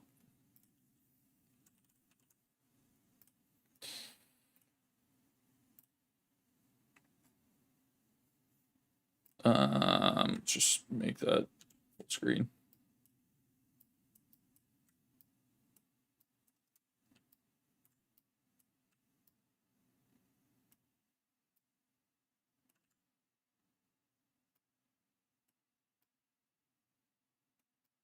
Hello, please. Thank you.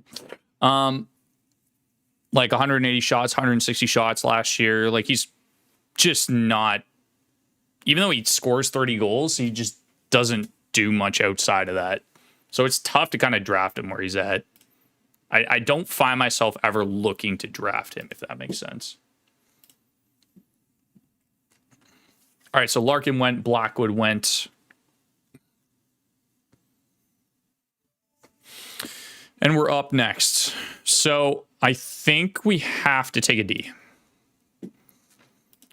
And I think the best D available is probably Dougie Hamilton. There is some injury concern with him, but I think in my current position, it's either Dougie or it's Sergachev. And I like the shot rate out of Dougie, so I'm going to go Dougie. And then I'm probably going to take another defenseman here. But we'll see what's available. I don't like Seth Jones above Dougie Hamilton. I don't like Macklin. There's fine. I think it's good. And Sergachev goes. Rip. Okay, so we're now back to looking at forwards because everyone is still on the D train. That guy's still there. That's crazy. What else are we looking at here?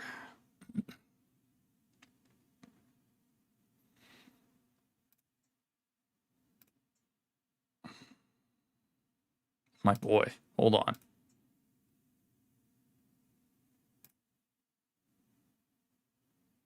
Robert Thomas goes. Okay. Yeah, at this range, it's fine. DeBrincat. Okay.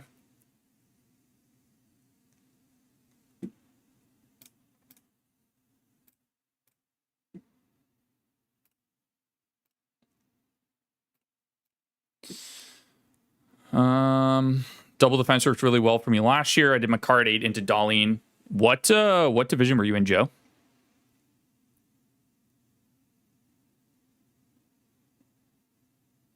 Any goalie tandems worth it this year? Yeah, lots. Carolinas is always good. The Leafs. I'm trying to also think off the top of my head.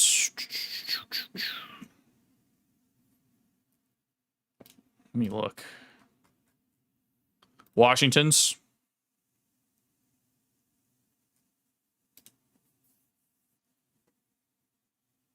There's still a lot of good goalies available, and we're approaching that range.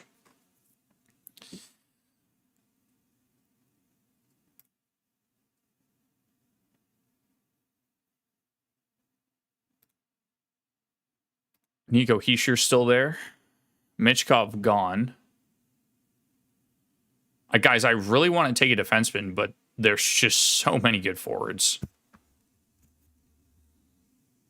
Chikrin.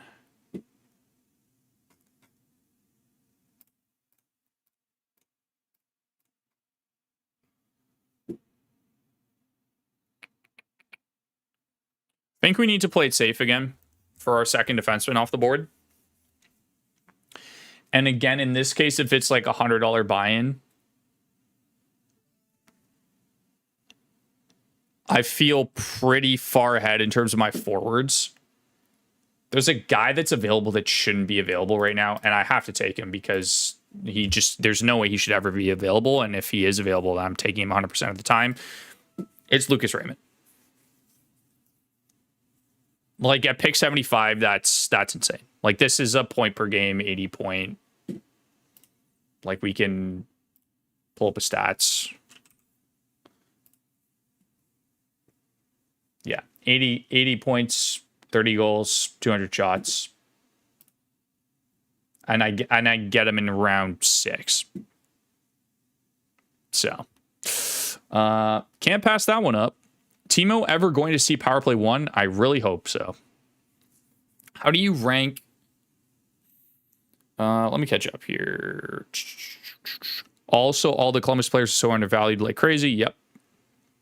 They're great. They're great late round picks, Gabriel. How do you rank Keller, Boldy, Robo? I was debating those 3 for my third pick. Jason Robertson before Keller and Boldy. He's the safest. He's scored 40 goals and 80 points the past 2 seasons. Who knows? His ceiling could even be higher this year with Brandon coming into the fold. So the fact that Keller's never scored 40 and Boldy hasn't had 80 points yet, I would go with Jason Robertson every time. Or should Bennett be drafted? He's really good value at his ADP right now. And he normally drops just because there's a ton of good centers going. Where do you see Demidov go? I think anywhere past round 7. Sense could be with Miralainen. Where are people picking Boldy this year? He's going early. He's going like round 3. Where do you go in this draft? Yeah, round 3. Middle round 3. Which is, I'd say, a little early for him. Like, I'm never taking him over J-Rob. And like Hagel seems to be falling. Like Nietzsche's Hagel, Patterson, Wyatt Johnson are all guys I'm probably taking before him. Maybe not Wyatt. A lot of forwards start to go off the board here, as you can see.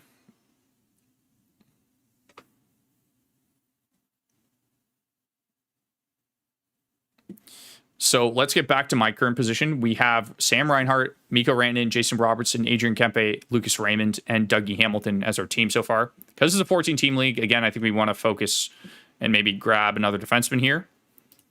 There's still Sorokin available, Dustin Wolf, Darcy Kemper, Jacob. Still a ton of great goalies, guys. So it's very possible I could also consider goalie.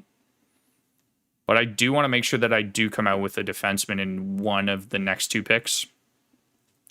Can you talk about the upside with Slavkovsky? What upside? I think it's entirely possible that that Demidov just kind of takes over that top line from him.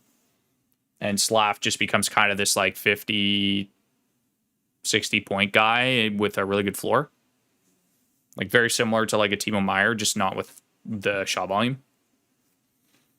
I just need him to show me that he could like be a 70+ point player. But he's got a good floor. Patterson over Boldy. The track record says yes. And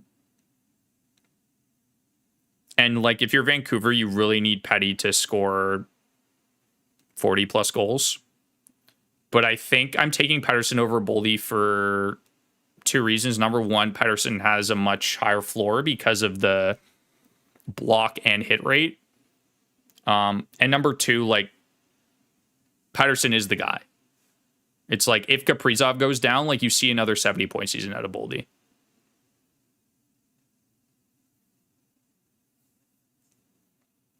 So it's like Boldy's upside is reliant on Kaprizov staying healthy. Do you think Barzal will have a bounce back season? I think he'll be in that like 60, 70 point range again. All right, guys, we're coming up on our pick, and I think we need to draft a defenseman. Jackson Lacomb's got some upside. I haven't been getting to him in a lot of drafts. Noah Dobson just went. That's fine. Drew Doughty, Eric Carlson, Nikishin. I think Jones is gone, and he went early. I was going to take John Carlson, but he's gone. McAvoy is also an option here at this point, and McAvoy gives me a decent floor. I don't like Montour. I don't like Heiskanen.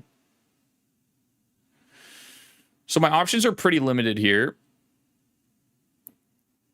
I think what I would do in this circumstance is because of Dougie's injury history, I want something a little safe. So I think I might go McAvoy. It's tough. But he should be fine.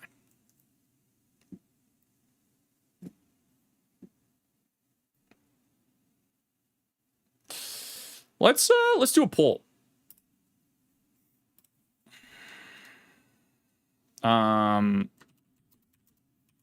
Who to take? Let's do McAvoy. Who else were we considering? Perek. And we'll add Lacombe as well.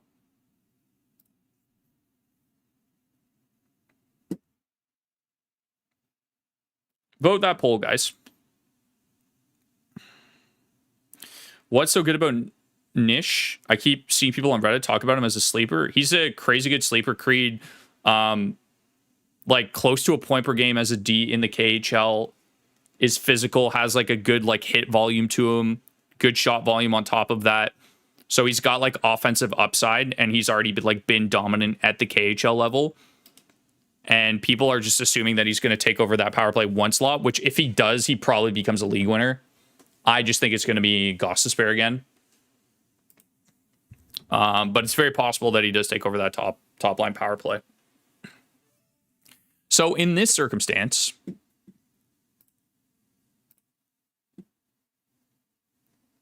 I think I want to go D again. And I don't mind taking Perek here or Ghost. Let's do Perek. I like his upside a lot. I think he could be this year's Lane Hudson. Klingberg will be a very good late D-man as well. I don't even know what team Klingberg's on anymore.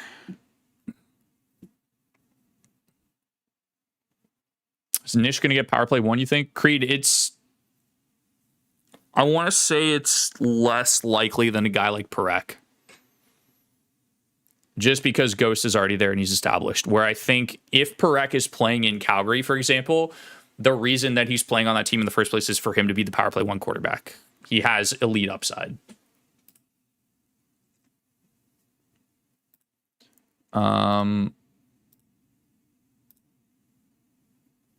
All right, it was 46% said Lacombe, 37% said McAvoy.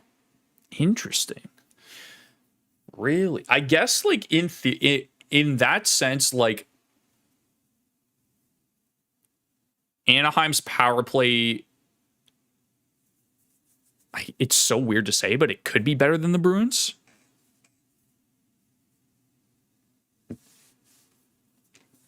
Power play one in San Jose, most likely.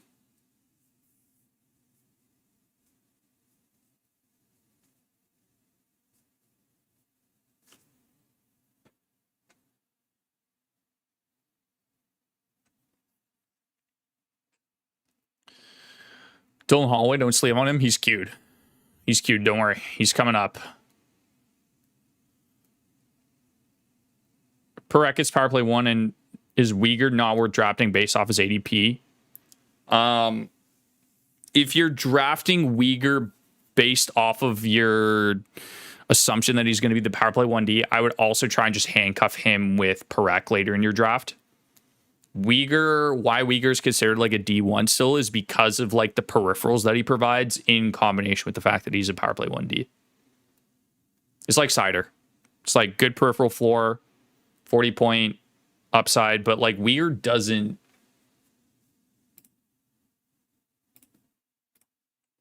Uyghur doesn't get a ton of points. He's just so good peripherals. You know what? Never mind. 50 points. Like 21 on the power play. That's not bad. But like the peripheral floor is so good. Yet he'll never score 20 goals again in his life. That is crazy. Wow.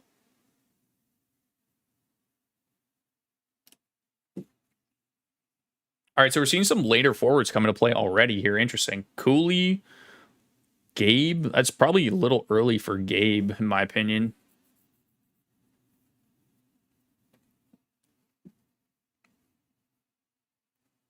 Morgan Riley getting power play 1 this year. Good late pick. Yes. Yes, Jeremy. Yes. He's a good, like, in the same, it's like guys in that range, like, you're looking at Morgan Riley. Like, let's say all the upside guys gone. Like, let's say, you know, like Carlson's gone, Achishkin's gone. Somebody probably takes William at that point. You're looking at like Cam Fowler, Morgan Riley, and then one of the Chicago D, whichever you think is going to be the power play 1D between Rinzel or Leshnov. Noah Hannafin's good late as well, too, considering how much Theodore gets hurt. And then, yeah, like you're looking at some like deep, like sleeper type-esque players or guys like Darnell Nurse that just get you like a ton of value because of their peripherals.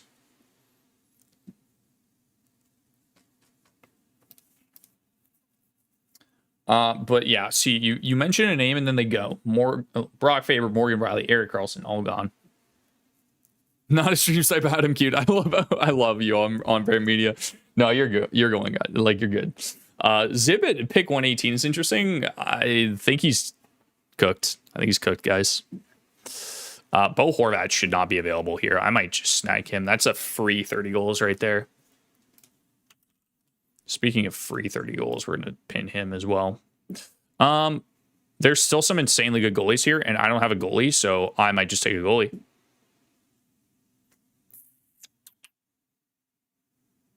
I might just take a goalie.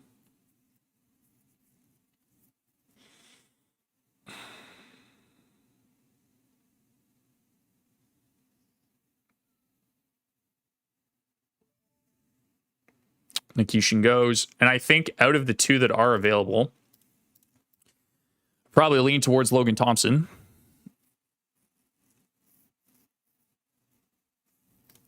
Yeah, give me Logan Thompson. We'll take that. That's really good value. That is really good value in round 9. Wow. All right, who else is here? That shouldn't be.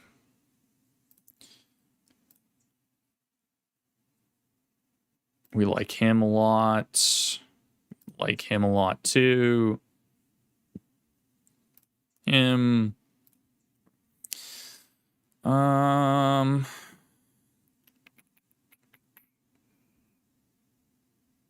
we're gonna have to get deep in our bag, guys. This is exciting. With Dobson, Demidov, I find it hard to believe that Lane will see much of power play 1. Matthew, I don't think Dobson's the power play 1 defenseman. You expect Montreal to run both D on the first unit.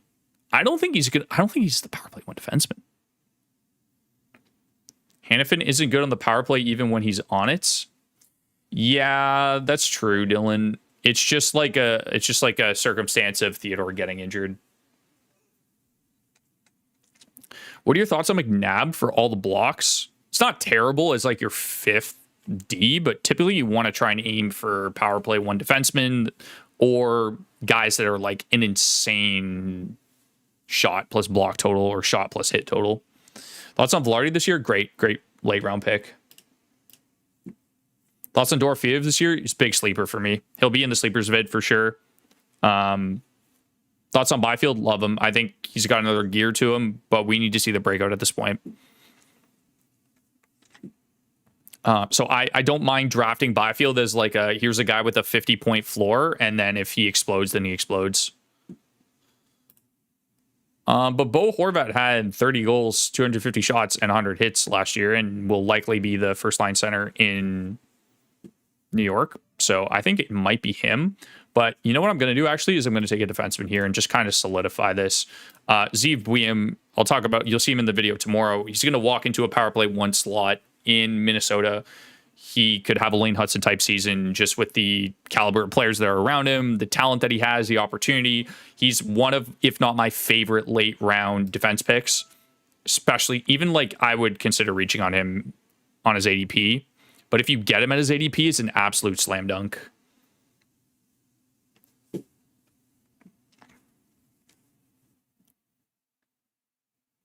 I know a lot of people are fading Obi this year, but what are your thoughts on not fading him simply based off schedule? I don't typically draft players just based off schedule.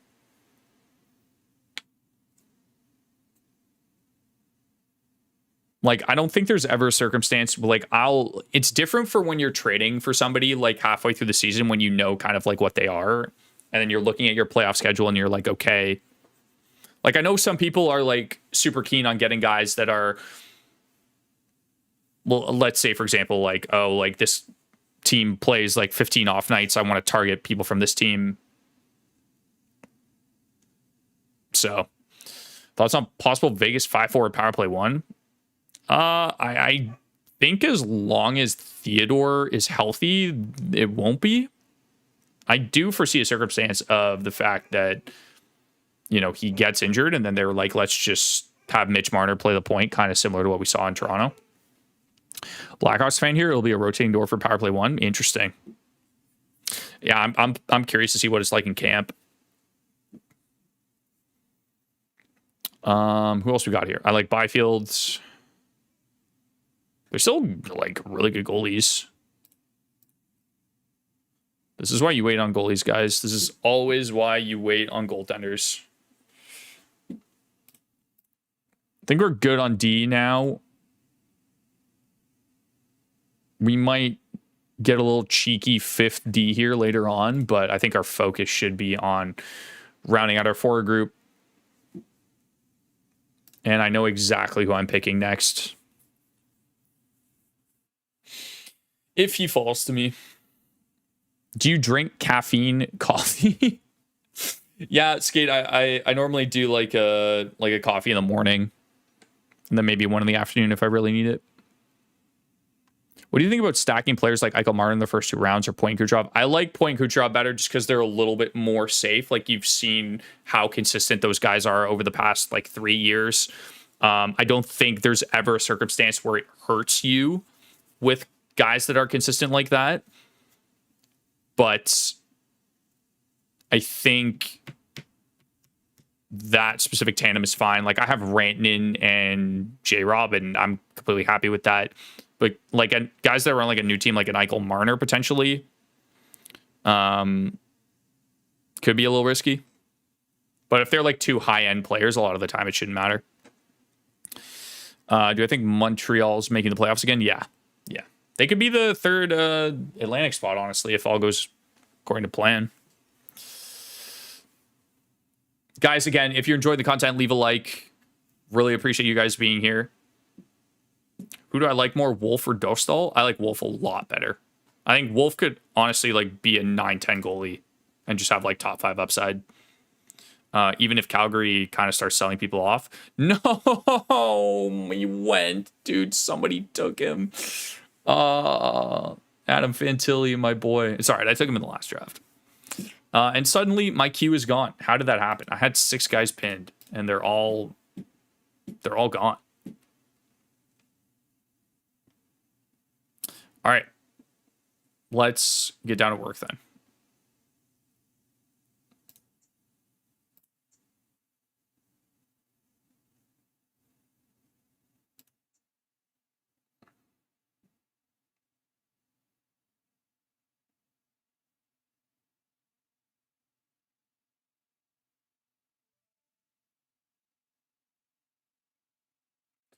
So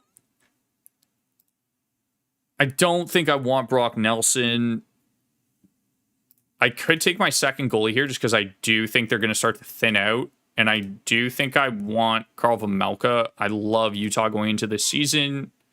I think they've got some decent upside as well. The typical pick here would be Binnington, but I think Utah's honestly better. I was also considering Demko. The injury still scares me a little bit, but he could be a league winner just based off his ADP if he gets back to what he was like 2 seasons ago. Dostal is a good pick there too because of the volume. Swayman because of the volume. Decord, like there were just so many goalies in that range, and ultimately I went with Vejmelka. I'll probably tighten that up. Like you'll probably see that change as we get closer to the season, where my preference might span onto one or the other. But for right now, I'm going with Vejmelka.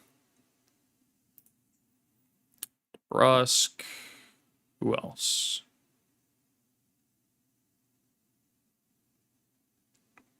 Don't worry about Utah having 3 goalies right now. I mean, like Vejmelka played like 58 games last year, so I don't think they're really gonna take away too much of his volume. Like he should still be the starter.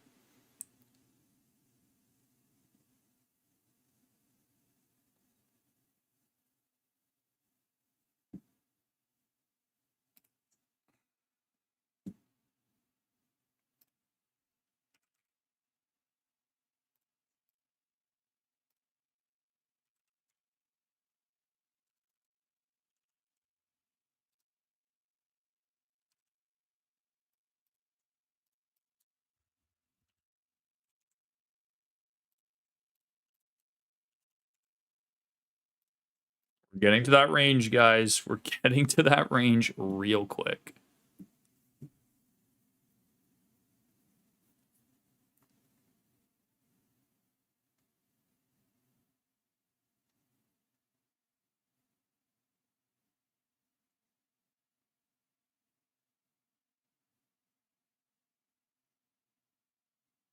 Scanning through players right now. Just wanting to make sure that there isn't anybody that's really sticking out to me. I think I probably at this point, because of my forwards being so good, can afford to take a bit of a swing on a player. I love the goal upside of Cutter Gauthier this year and the shot volume. So it's close between him and like McTavish.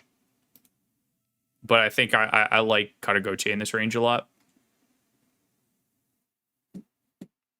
He'll be a breakout pick this year for sure. If the Leafs sign Roslovic, will they use him to replace the Marner spot? Probably not. He's a centerman. He'll be like the 3rd line center. Saw a rumor that Utah may trade one of their goalies to Edmonton. Which one, Chris? Do you know? Marchenko gone yet? Yeah, Parker. Some like people are on him. People know that he's like doesn't have an ADP right now.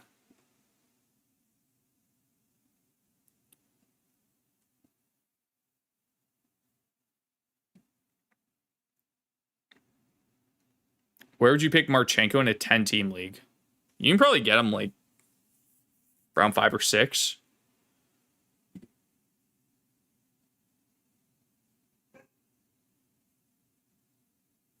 Forsling. Maybe we sneak our fifth defenseman in here. Well, we still can. Just because if I'm looking at this objectively on the circumstance that Dougie gets injured, I want somebody that I could fill into that spot.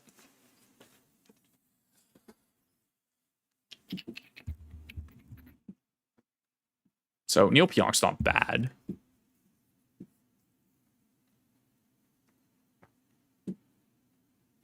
Same with Devin Taves. I think Falk's got a pretty good floor as well, just with the block and hit volume.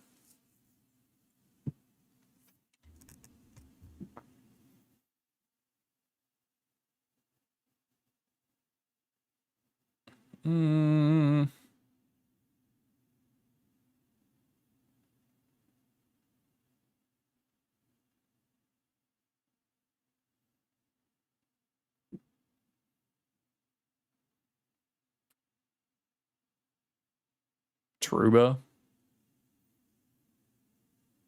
Truba's not terrible for the peripherals in a 14-team league.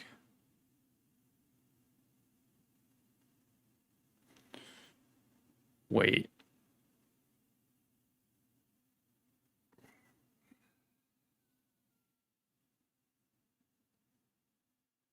Wait, my brain is spinning right now, guys.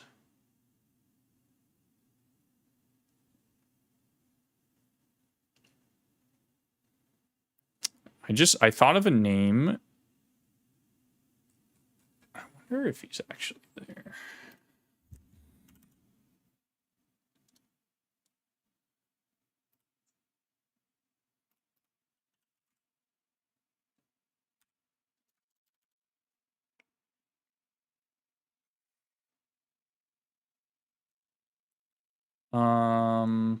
Yeah, it's probably him. Do like him as well. Cutter super skilled. Oilers want Vamelka. That'll be a tough trade to make. William Eklund gone already? No, he's still there. 20 goals, has a low shot volume. What will Trouba's ice time look like this season? Probably what it was last year. Let's do the fun pick. There's a couple other ones that I was looking at. Let's do Leshnov. I was looking at Tony DeAngelo as well too. I always do that. I always say as well too. Trouba is again another good pick, but I like some of the upside of Leshnov. So I'd take a shot on him.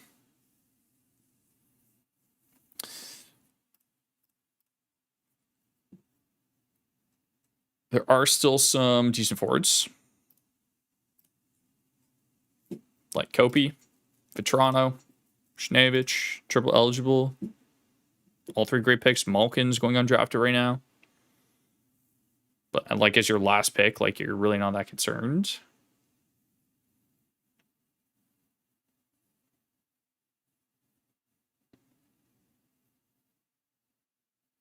Guys, low key. Is this an Elias Lindholm bounce back here?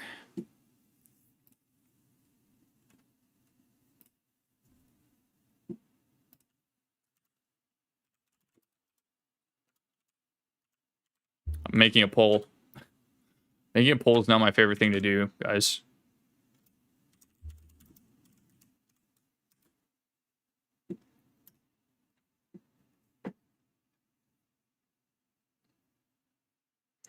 Strangely, I have no Blue Jackets forwards any respect. Yeah, I think the ADP will even out Parker eventually. Draft are so different compared to ESPN. Yahoo's so much better. Yeah, they definitely do a better job with their rankings. Klingberg could be a sneaky late round D pick. Yeah. Landre, we saw it last year with the emergence of Jake Wallman on that San Jose power play. So I think Klingberg could be good. Especially in a 14-team league. Like, I don't mind that at all. I was also thinking, oh gosh, what's his name? The Philly guy. It's not Bobby Brink. It's Drysdale.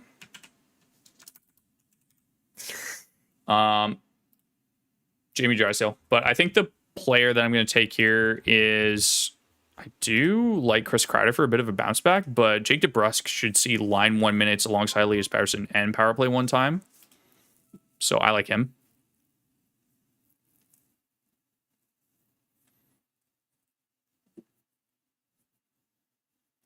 Is there any chance Dickinson makes his NHL debut since the Stars don't have anything to play for? I think it's kind of the opposite line of thinking, Chris, where it's like they know they're going to be bad. It's the same reason why they won't probably bring Misa in, or they haven't signed him to a contract yet. It's the fact that, you know, they know they're going to be bad, so they don't need to rush him. It's the same thing with Dickinson, especially with defensemen. Like, you know, I could take like Matthew Schaefer here with my last pick. Because I know that he does have a contract. And it's possible that they, like, it's the same thing with Parekh, right? It's like, this is your number one overall pick. Parekh was a really high defenseman in his draft as well. It's like, if you're playing him on the team, he's going to be your power play one guy. Lindholm hurt me so bad last year. You're telling me if Klingberg is still available, I am stream sniping that as I still need to. You still need 2D? That's crazy. Joseph Wall's a great pick now. Does Cooley project as a first round pick similar to Michkov 2 years from now? Cooley's going to be more of a playmaker. Like, I don't know if he's going to, like, I don't know if he'll ever get over 30 goals. But if he is, you'll see it this year. Like, he'll be a big breakout. Like, I could see a 70-point season out of him because he's playing on a line with Clayton Keller and Dylan Gunther, right? It's just I know that he's almost like a Robert Thomas.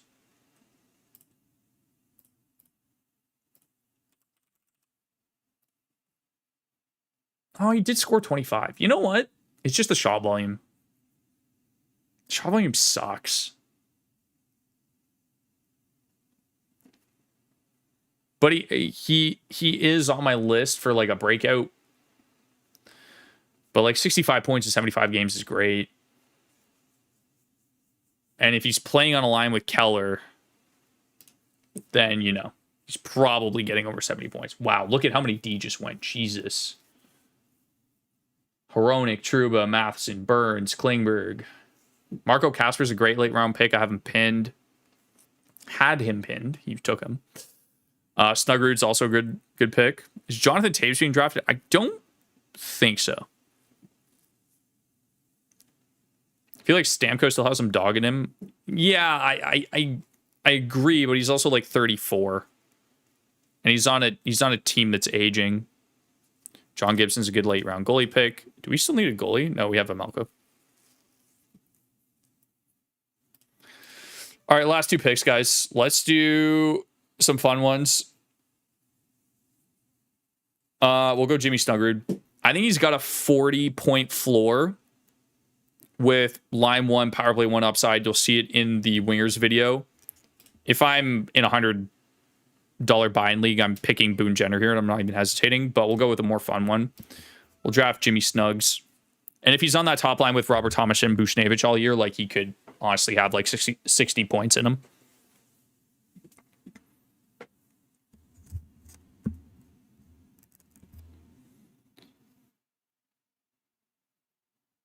And then another sleeper that I'll try to take a shot on, and I think that like he could be like this year's Dorofeev just because of, and I'll know if one of you is stream sniping because I'm going to say his name, Isaac Howard.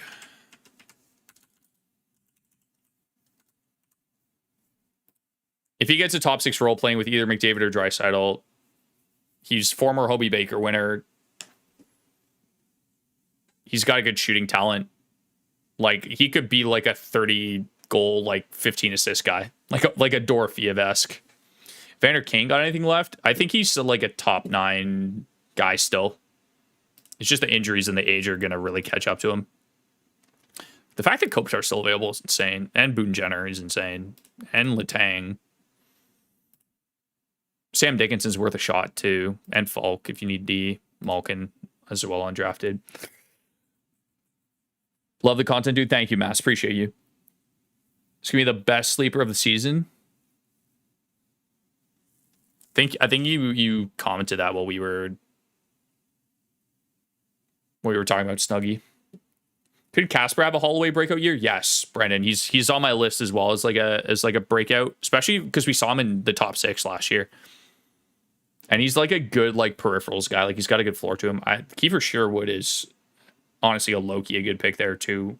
If he gets you 300 hits and you count hits in your league, like he probably goes a lot earlier than this, but I know that Yahoo's ranked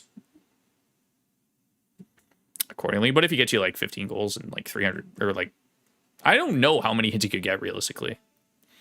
Morgan Geeky's interesting, but we will go. Wait, somebody took him. No, they didn't. I'm tweaking.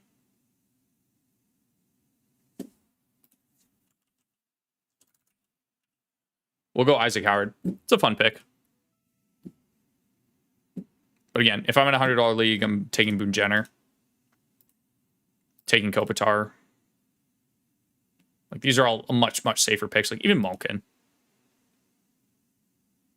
All right, so let's review. We'll wait till everybody's done, but I'm just going to scan through quickly, make sure I'm not missing anyone crazy. Ryan O'Reilly, I just saw. Who do we got? Falk. Spencer Knight's not a terrible last pick. Do I think a Shroom has enough goalies?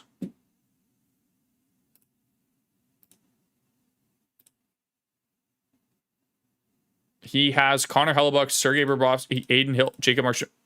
Oh, he was trolling. Okay.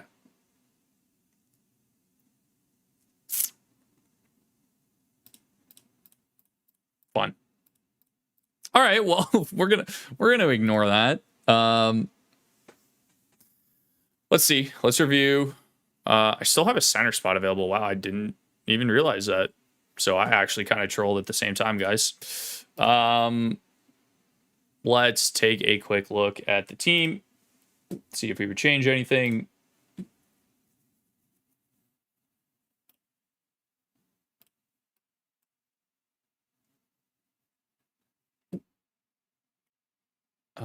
Can I minimize that slightly? Let's do like a... Trying to avoid having to move my camera right now. Especially because it's a 14 team. Holy, yeah, let me shrink. All right, let's see.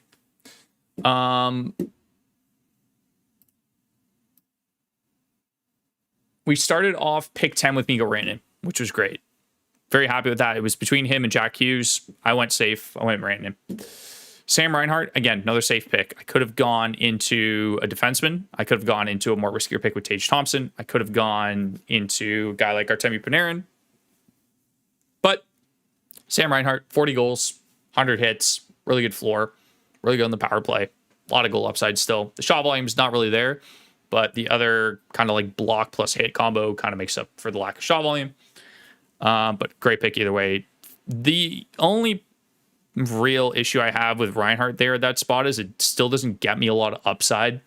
So I've gone like super safe pick 1 into super safe pick 2. And I think there's a world where both these guys are around like 85 points. And then like there's like Jack Hughes at 100, William Nylander's at like 95, Brady's, 75 to 80, but with a ton of peripherals. Like I feel like I lack upside in the first couple picks here. And then J Rob's another kind of like floor guy that I'm taking. So like they're not bad picks.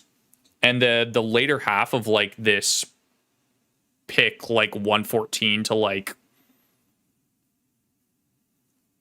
3.5 is kind of just like a blender.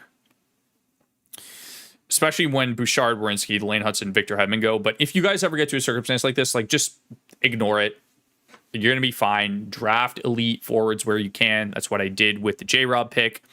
Even at this turn, like I see the Yossi and Fox go, and I'm like, do I really want to take Jake Sanderson round 4 or Shea Theodore round 4 when Adrian Kempe's here, when Brandon Hagel's here, when Martin Nietzsche is here, when Elias Pettersson, Wyatt Johnson, like these are all like 80-point guys potentially. A lot.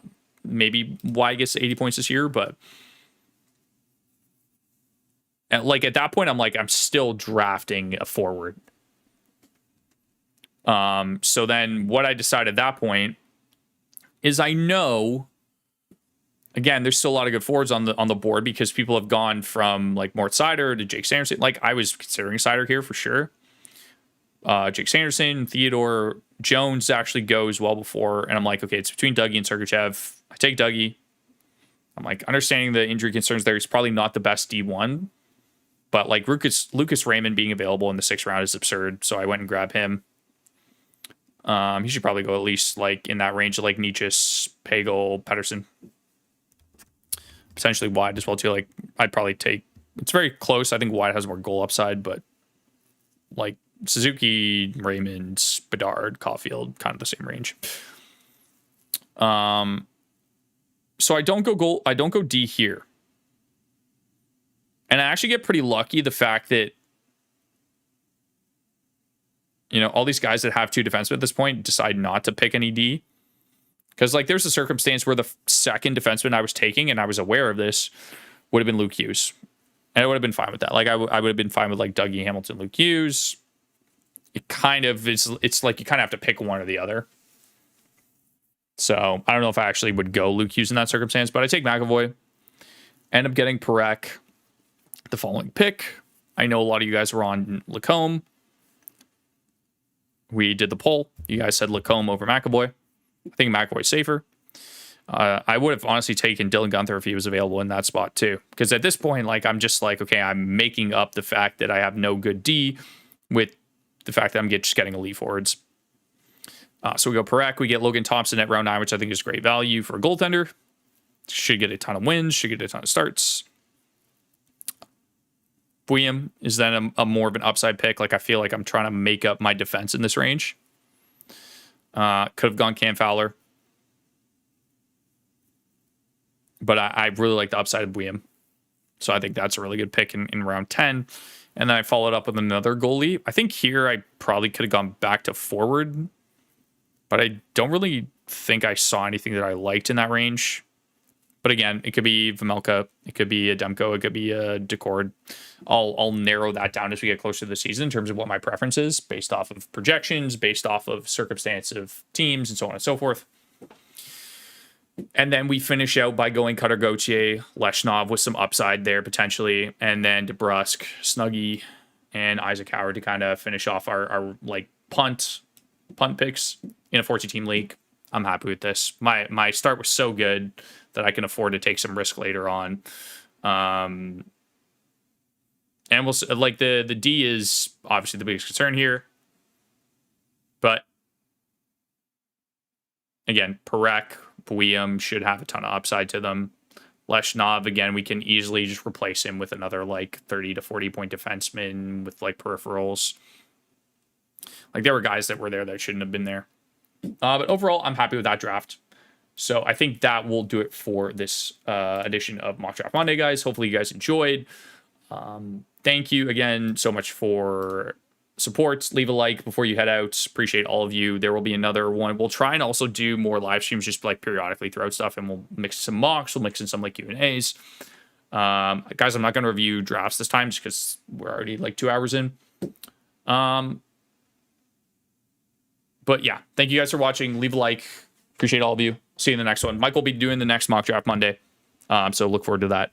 But we'll be doing lots in the future, especially more streams. So hopefully you guys like the format of the draft board as well as the picks. And have a good night, guys.